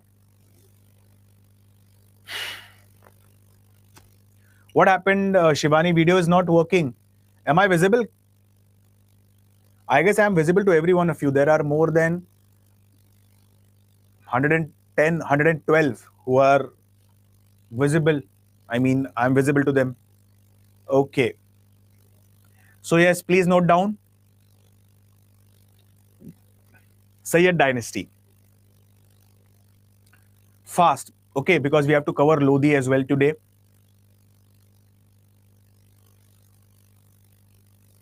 Pranay, after the break, I've explained the entire Sayyid dynasty. Yes. After the death of FST, FST means Firoz Shah Tughlaq,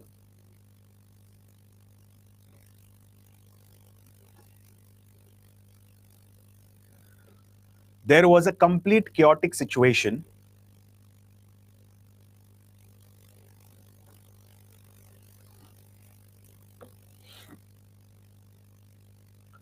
Seeing this as an opportunity,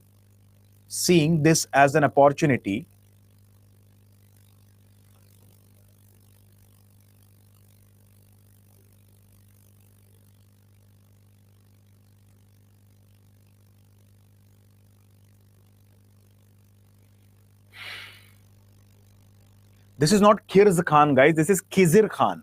Okay, Khizr. Seeing this as an opportunity,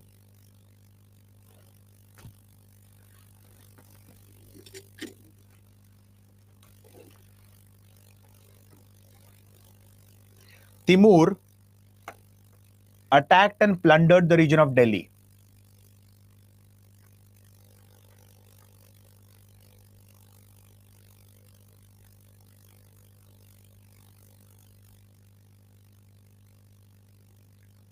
Prathamesh, there were many weak successors. There were 7 to 8 weak successors after FST. Okay. Timur attacked the region of Delhi.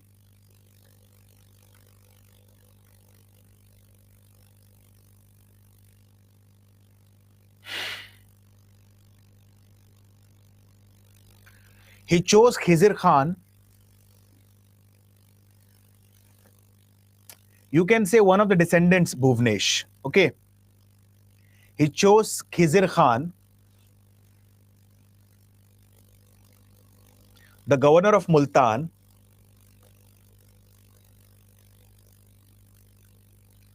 who laid the foundation of Sayyid dynasty.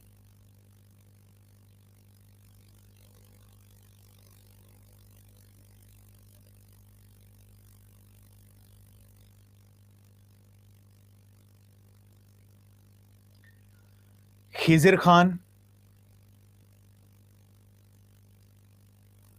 he read khutbah in the name of Khizr Khan. He read khutbah in the name of Timur,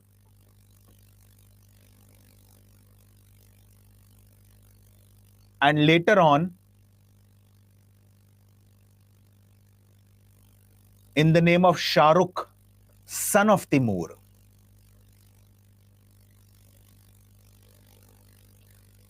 Joel, hardly one page you have to leave.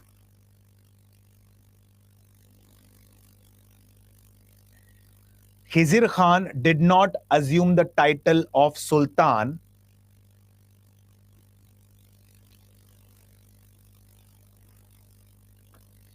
In fact, he assumed the title Rayat-e-Ala.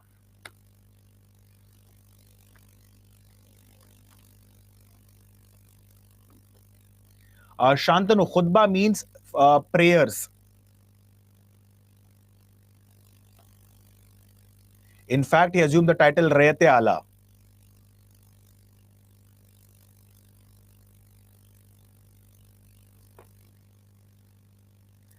Himanshu, the reason being, initially Khizr Khan was the governor of Multan, and he was working for what we said Tughlaqs at that time. Okay. Now here, if Timur or his descendants could have ruled, there would be a dynastic revolution, not as a part of Delhi Sultanate. But here, the rule was in the hand of Khizr Khan, okay, who was a Turkish at that time. Hence, it is also part of Delhi Sultanate. Okay. Khizr Khan was succeeded by his son Mubarak Shah. Is it clear, Himanshu? Yes. Priyanshu, meaning of the word Rayat-e-Ala, slave.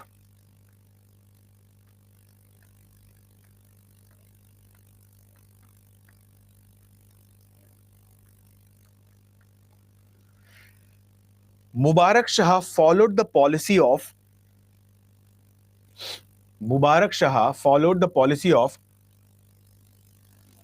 transferring the nobles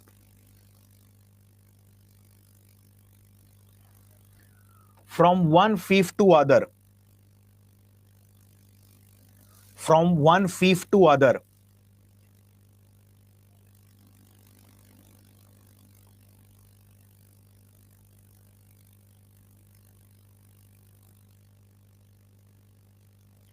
As a part of conspiracy,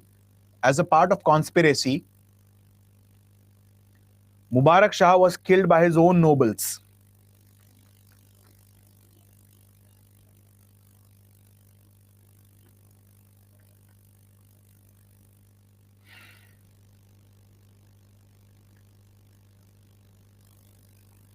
Mubarak Shah was succeeded by Muhammad Shah.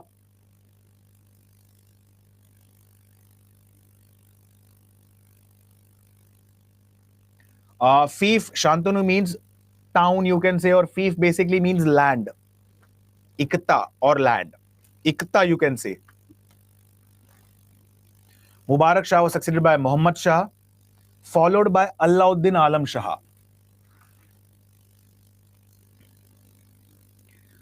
Mubarak Shah followed the policy of transferring the nobles from one fief to the other. As a part of the conspiracy, he was being killed by his own minister or nobles. Is it okay, Rishabh? Mubarak Shah was succeeded by Muhammad Shah.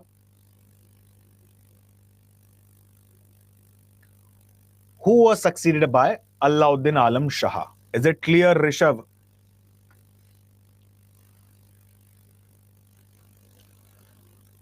Alauddin Alam Shah, he moved to the city of Badaयूं in UP.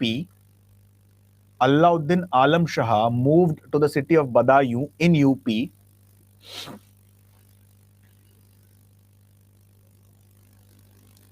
and handed over the administration to Hamid Khan.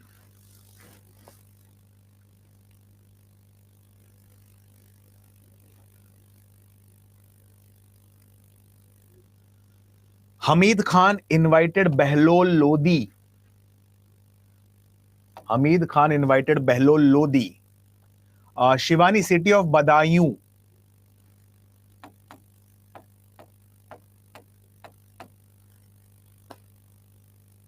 And invited Behlol Lodi to occupy the throne of Delhi Sultanate. To occupy the throne of Delhi Sultanate.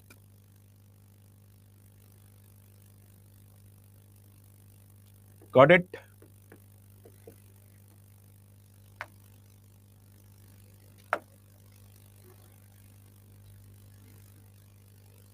Lodi dynasty. Yes, Padum, I'll repeat the point. Hamid Khan invited Behlol Lodi to occupy the throne of Delhi Sultanate.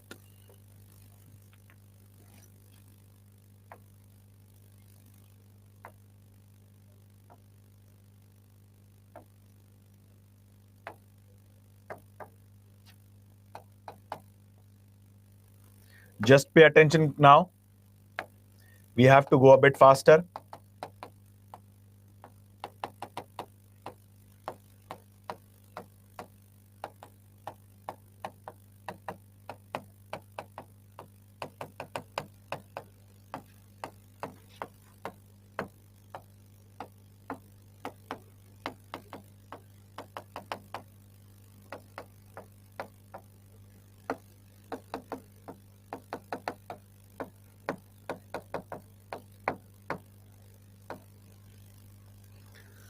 Okay. Hamid Khan invited Behlol Lodi to occupy the throne of Delhi Sultanate. Okay. Now,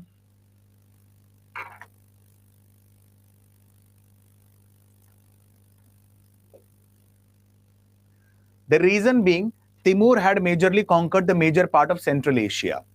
And in that case, his only intention now was to plunder India.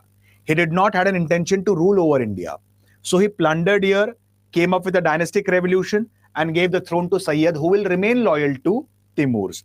Hence, he did not, what we say, establish any dynasty over India. Okay, Sadhvik? Okay. Now listen to me carefully. The first Afghan dynasty to rule over Delhi Sultanate was Lodi dynasty. And I've told you how Behlol Lodi came to power. Okay? Now, let me tell you about the ancestral background of Behlol Lodi. Now, Behlol Lodi's grandfather's name was Malik Behram. And Malik Behram, he used to work for Malik Mardan Daulat. Who was Malik Mardan Daulat? Malik Mardan Daulat, he was the governor of Firoz Shah Tughlaq. I repeat, Malik Behram, he was the grandfather of Behlol Lodi. Who was Malik Behram? Malik Behram was working for Malik Mardan Daulat. Who was Malik Mardan Daulat? He was governor of FST. Very simple words. Malik Behram, the grandfather of Behlol Lodi, came from the time of Firoz Shah Tughlaq. Now, Malik Behram, he had 5 sons. Among them, 2 are most prominent one. One is Malik Kala and second is Malik Sultan. And Behlol Lodi, he was son of Malik Kala. This is basically about the ancestral lineage of Behlol Lodi. I repeat the point again for the second time. Patiently listen to me. Grandfather of Behlol Lodi was Malik Behram. Who was Malik Behram? He was working as a minister for Malik Mardan Daulat. Who was Malik Mardan Daulat? He was the governor of Firoz Shah Tughlaq. In very simple words, the grandfather of Behlol Lodi, Malik Behram, was from the time of Firoz Shah Tughlaq. Now, Malik Behram had 5 sons. Among them, 2 are the most prominent ones, Malik Kala and Malik Sultan. And Malik Kala's son was Behlol Lodi. So, in very simple language, Behlol Lodi was a son of Malik Kala. Okay. Now, Behlol Lodi, he was a very intelligent personality. Guys, if a question is asked in the examination, in the entire Delhi Sultanate, who was the ruler who ruled for the longest time? It was Behlol Lodi. He ruled for 38 years. Followed by Firoz Shah Tughlaq. He ruled for 37 years. Followed by, what we say, Muhammad bin Tughlaq. He ruled for 26 years. So Behlol Lodi, he ruled for 37 years. Now, how did Behlol Lodi rule for 37 years? Now, Behlol Lodi, he was a very intelligent personality. And he knew one important fact. And what was that? Behlol Lodi knew one thing, that I have sat on the throne with the help of the nobles. And if I go against the nobles, they will take away the throne from me. So it's better I maintain good relations with the nobles. Okay? So Behlol Lodi, what did he do? He maintained good relations with the nobles. Okay? And in fact, he gave higher posts to the nobles as well. Now, Behlol Lodi, he had conquered major parts of Rajasthan. He had conquered the major regions around the Delhi. Now, in Delhi, Behlol Lodi is there. In Jaunpur, that is located in Purvanchal, there is one dynasty which is called a Sharki dynasty which is ruling. Okay? And at that time, the ruler of Sharki dynasty was Masood Shah Sharki. Now pay attention carefully. Delhi, Behlol Lodi was ruling. Behlol Lodi had one of his sons whose name was Khwaja Bayazid. Pay attention. Once upon a time, this person, Behlol Lodi, he had to go to some other place for expedition, Rajasthan. Okay? So he leads an expedition to the region of Rajasthan, and he gives the, what we say, administration in the hands of his son, whose name is Khwaja Bayazid. So he hands over the administration of Delhi to his son, Khwaja Bayazid. Now the ruler of Jaunpur, or precisely the ruler of Sharki dynasty of Jaunpur, Masood Shah Sharki, comes to know about this, that Behlol Lodi is not present in Delhi. And this is an opportunity for me to attack the region of Delhi and occupy this. So what happened? Masood Shah Sharki, he attacks the region of Delhi and plunders the region of Delhi for the next 2 days. Immediately, when this person, Behlol Lodi, comes to know about this, that Delhi has been attacked by his, what we say, by this person, Masood Shah Sharki. Okay, he immediately comes back to Delhi. And as soon as this person hears about this, that this person has attacked Delhi, okay, what happened? He runs away. Are you getting? I'll repeat. Behlol Lodi, he leads an expedition to Rajasthan. He gives the administration of Delhi in the hands of one of his sons, whose name is Khwaja Bayazid. Ruler of Delhi, Masood Shah Sharki, comes to know about this, that this person, Behlol Lodi, is not in Delhi. And this is the best time to attack Delhi. He attacks Delhi. He plunders Delhi. Now Behlol Lodi comes to know that somebody has attacked Delhi. He comes running to Delhi. Meanwhile, he comes to Delhi by the time Masood Shah Sharki has fled away from Delhi. Okay?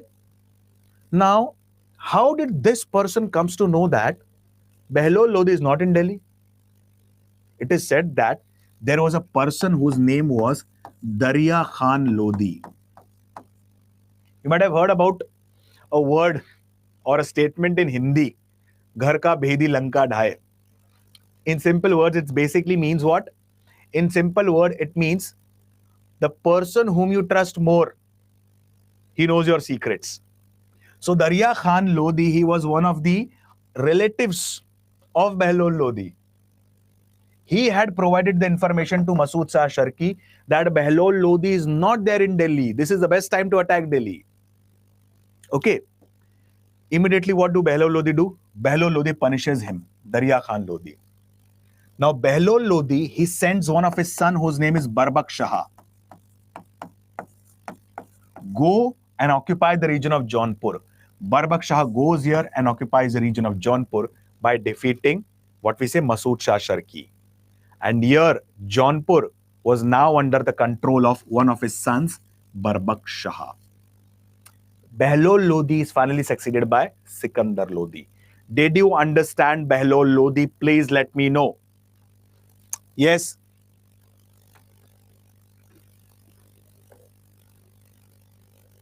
Okay. Please note down. First of all, draw this chart.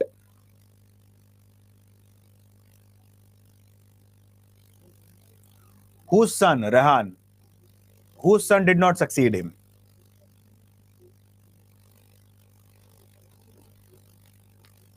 Please precisely ask the question. First of all, draw this.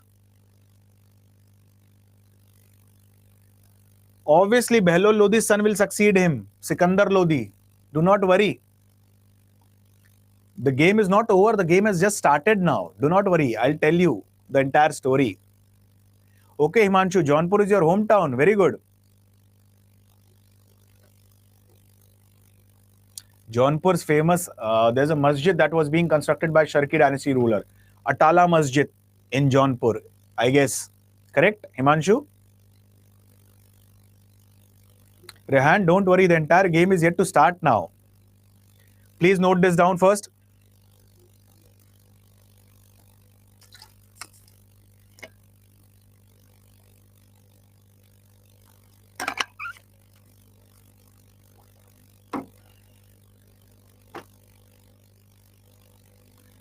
Now note fast. Malik Behram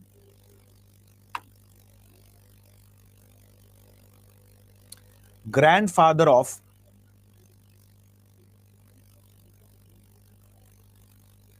Behlol Lodi, Malik Behram, grandfather of Behlol Lodi,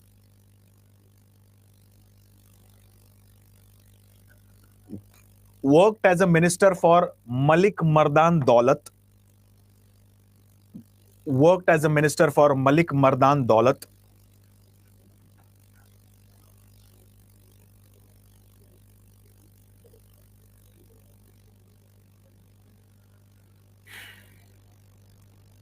One of the governors of FST.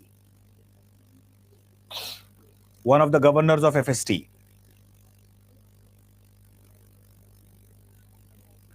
Malik Behram had 5 sons.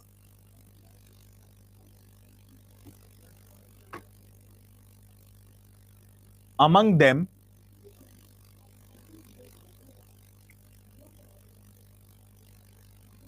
Malik Kala and Malik Sultan were the most important ones.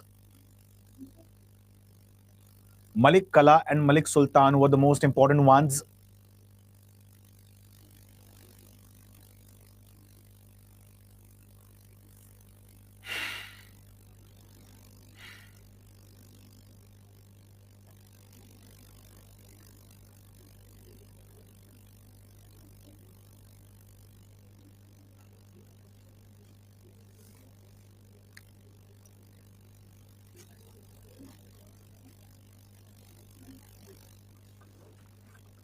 Behlol Lodi was son of Malik Kala.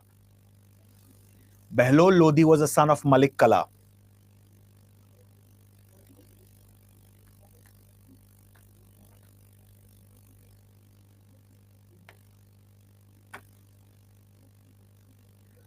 Now note down, Behlol Lodi had conquered many regions around Delhi.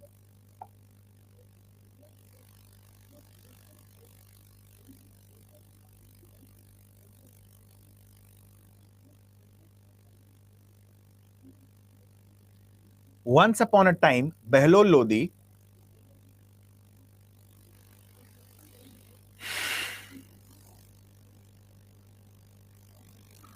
was on expedition towards the region of Rajasthan.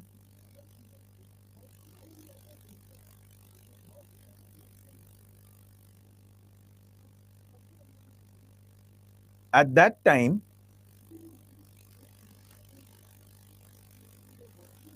Masood Shah Sharki, the ruler of Jaunpur, attacked Delhi.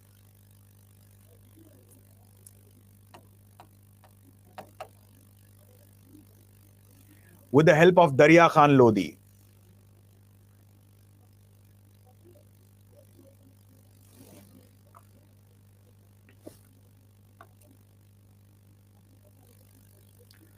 Behlol Lodi dispatched his son Barbak Shah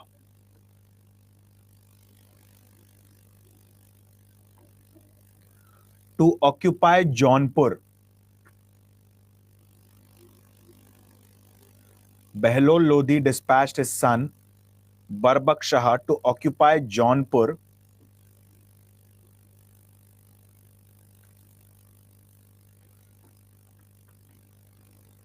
And later on, Barbak Shah was made as the governor of Jaunpur.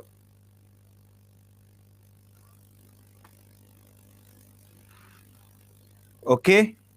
So this was all about Behlol Lodi, who ruled for approximately 38 years.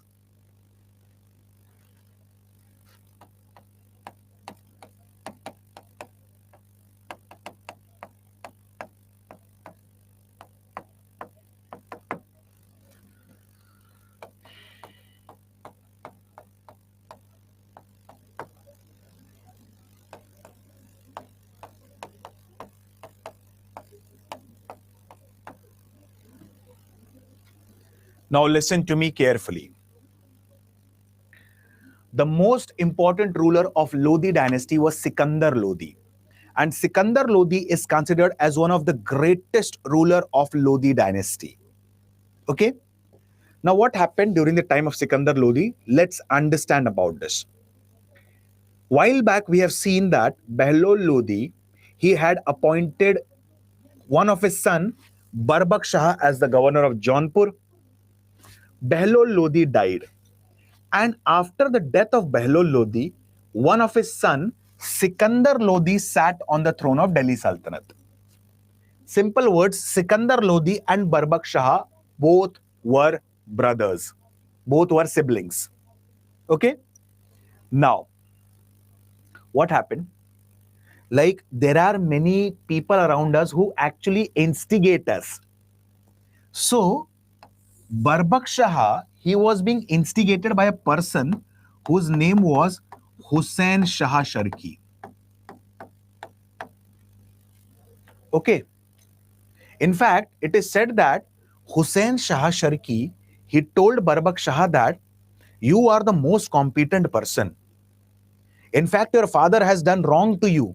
In fact, Behlol Lodi should have given you the Delhi region, and you should have been chosen as the ruler of Delhi Sultanate, and not your brother Sikandar Lodi, who is not that competent enough. So what happened? This person, Barbak Shah, was instigated by Hussain Shah Sharki. And he said that, go and revolt against your brother. I will support you. Barbak Shah, he revolted against his brother. In fact, Barbak Shah, he declared himself as a sultan. He read prayers and khutbah in his name. He started minting the coins in his name. Sikandar Lodi, he attacked the region of, what we say, Jaunpur. After attacking the region of Jaunpur, he defeated his brother Barbak Shah, but he forgave his, brother Barbak Shah and gave him back the region of Jaunpur. Okay? He knew one thing, that his brother, he is a half-hearted rebel. Simple words, it is not his strategy. He has been instigated by somebody else, and he was the person who had instigated his brother Barbak Shah. After some time, there was a revolt in the region of Jaunpur. And Sikandar Lodi asked his brother Barbak Shah, you are the ruler of Jaunpur. Okay, you are the governor of Jaunpur. Control that revolt. He said that I am not able to control the revolt. Okay. So Sikandar Lodi, he came to Jaunpur and he controlled the revolt. When he came to Jaunpur, when he controlled the revolt, he came to know about one important fact. In fact, this revolt has been instigated by his brother Barbak Shah itself. Why? Because in this chaotic situation, his brother will come, he would be killed. Now, this was the second time Barbak Shah had created a plot to kill his brother Sikandar Lodi. And this time, Sikandar Lodi is not going to forgive him. Sikandar Lodi and Hussain Shah Sharki both were defeated and executed. Now, the region of Jaunpur also came under Sikandar Lodi. Sikandar Lodi, he is credited with laying down the foundation of one of the most important cities at that time, Agra. The city of Agra was being founded by Sikandar Lodi. Apart from this, Sikandar Lodi started one system of land measurement, that is Gaj. You might have heard about a system called as Gaj that is very famous in the northern part of India. Gaj, it's a unit of land, what we say measurement. So he started one system which is called as Gaj-e-Sikandari. Apart from this, he wrote beautiful poems on the life of the people during the time of Delhi Sultanate. And these poems are referred as Gul-Rukhi. So this is majorly about Sikandar Lodi. So Sikandar Lodi, how he deposed his brother Barbak Shah. He laid the foundation of the city of Agra. He wrote poems precisely in the name Gul-Rukhi, which describes about the lifestyle of the people during Delhi Sultanate. He laid the foundation of a beautiful city at that time referred as Agra. Okay, so this is majorly about Sikandar Lodi. Hope you understood this. Please note down fast.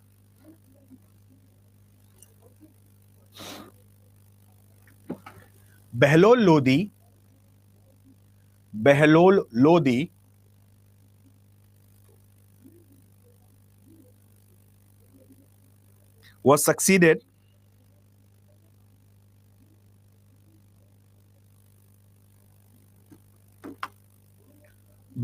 was succeeded by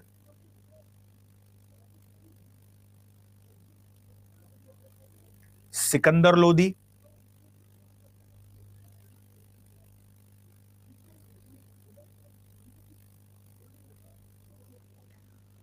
Barbak Shah,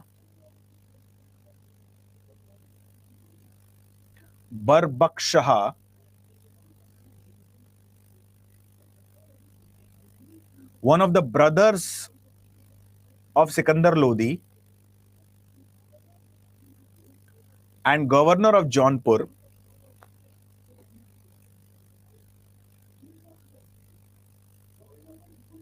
revolted against Sikandar Lodi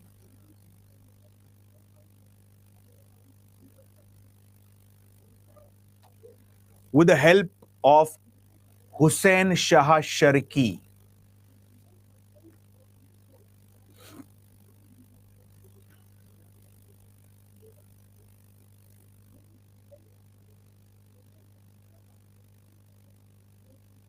Sikandar Lodi defeated his brother Barbak Shah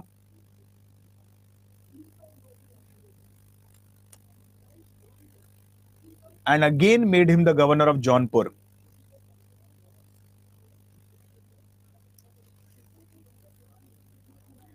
Joel, Hussein's full name is Hussain Shah Sharki.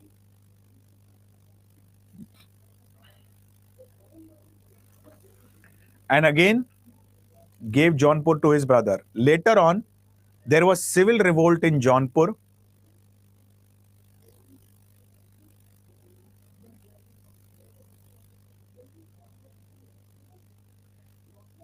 Pen name, see, Monique, that's what I said. The pen name of the poems were Gulrukhi. Okay, Monique? Bhuvnesh, Hussain, he was trying to instigate, correct? For example, if I cannot destroy you, what will I do? I will try to fill the ears around the, like I will do what we say, I'll try to fill the ears of the people around you, correct? So that was nothing but Hussain Shah Sharki doing the same thing. Got the points, Bhuvnesh?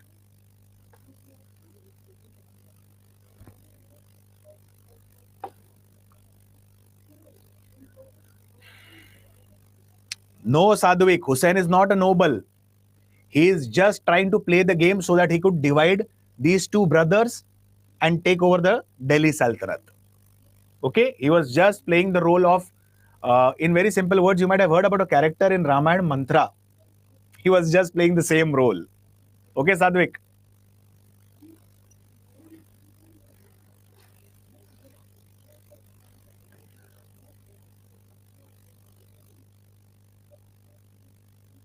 Uh, no, no, no, no. Somebody has asked Kaaba. These are not the names, surnames from their mothers. Actually, the names are being changing as per the titles. These are the major titles that they assume. Okay. So there was an outbreak of civil revolt in Jaunpur, which was again suppressed by Sikandar Lodi.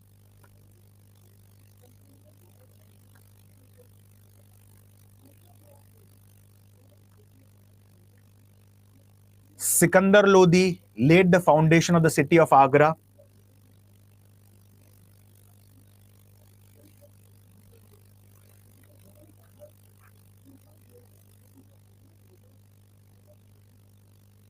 He started land measurement system.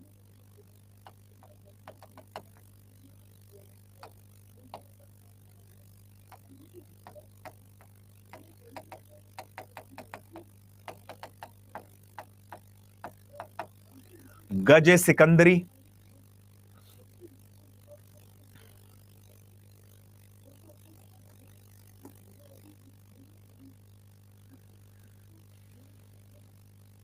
He wrote poems on the life of the people during the time of Delhi Sultanate.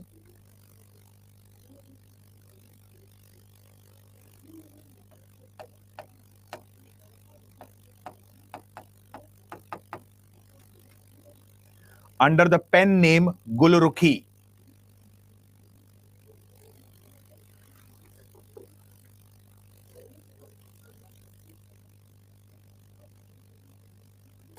Sikandar Lodi was succeeded by Ibrahim Lodi, the last ruler of Lodi dynasty.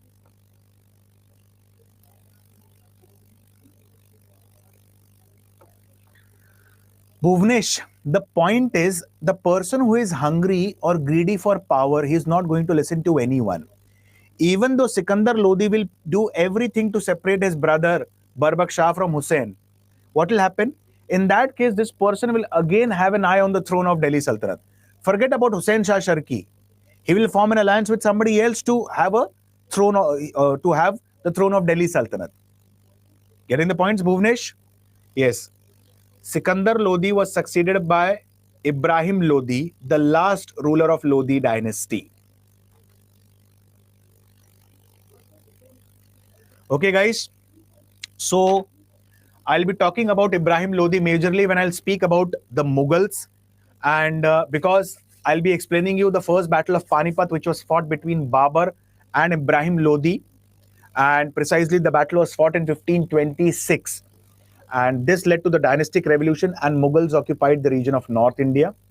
So probably tomorrow, I'm not saying for sure, but tomorrow I won't be taking my classes. I would be on leave tomorrow, and day after tomorrow I would be continuing. Till then, keep on revising the concept. And for today, I'll stop here. Okay. Yes. Alauddin Khilji started a land revenue that was referred as Biswa.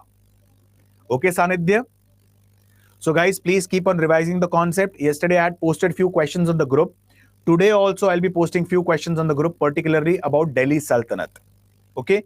Please keep on practicing these questions. Please keep on revising the concepts and go for multiple revision. Okay. Adarsh, the Telegram channel, do one thing. On that day, many of the aspirants had sent me a direct, what we say, message on the Telegram. Directly search on Telegram Alok Ojha. Directly. Once you search me on Telegram Alok Ojha, drop a hi there. Okay? And after dropping a hi, just tell that I belong to this batch, IB ACI batch. Immediately, I'll send you a link there. Okay? Joel, you did not get my personal ID. Just hold on. Just hold on for a second.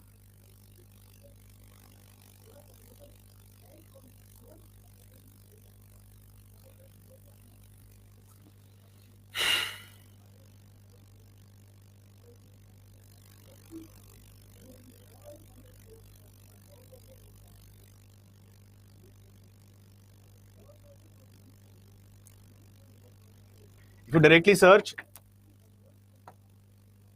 @ Alok Ojha. Okay. A is capital, O is small, without any space. This is my username. Okay. If you directly find it there, you will you can search me there. Okay. Priyanshu, I'll be telling in short about Vijayanagar Empire, in very short. Okay. My major focus would be in Delhi Sultanate and Mughals, because precisely the questions are being asked from this region. Okay. Harsh, I don't know about in UPSC, EPFO who would be covering, but I guess I won't be there. Okay. Yes, Alok Ojha 5, Prathamesh, correct.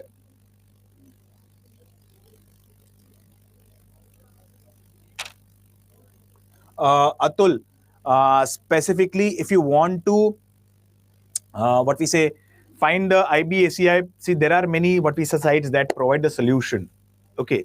One can also buy the book of Ghatna Chakra. Ghatna Chakra, it's in Hindi and English both. Okay.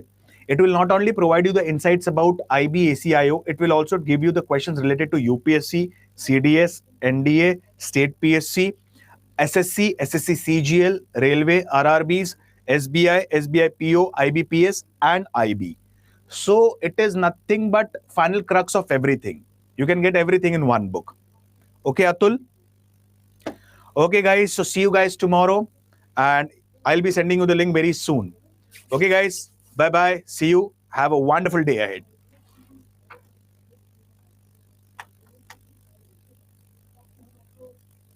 It is Ghatna Chakra, Sundarajan, Ghatna Chakra. No, Harsh, it is not for GS. So it is not for quant and reasoning. It is for GS. Past year compilation of 7 to 8 different exams. Okay? Okay, guys. Thank you.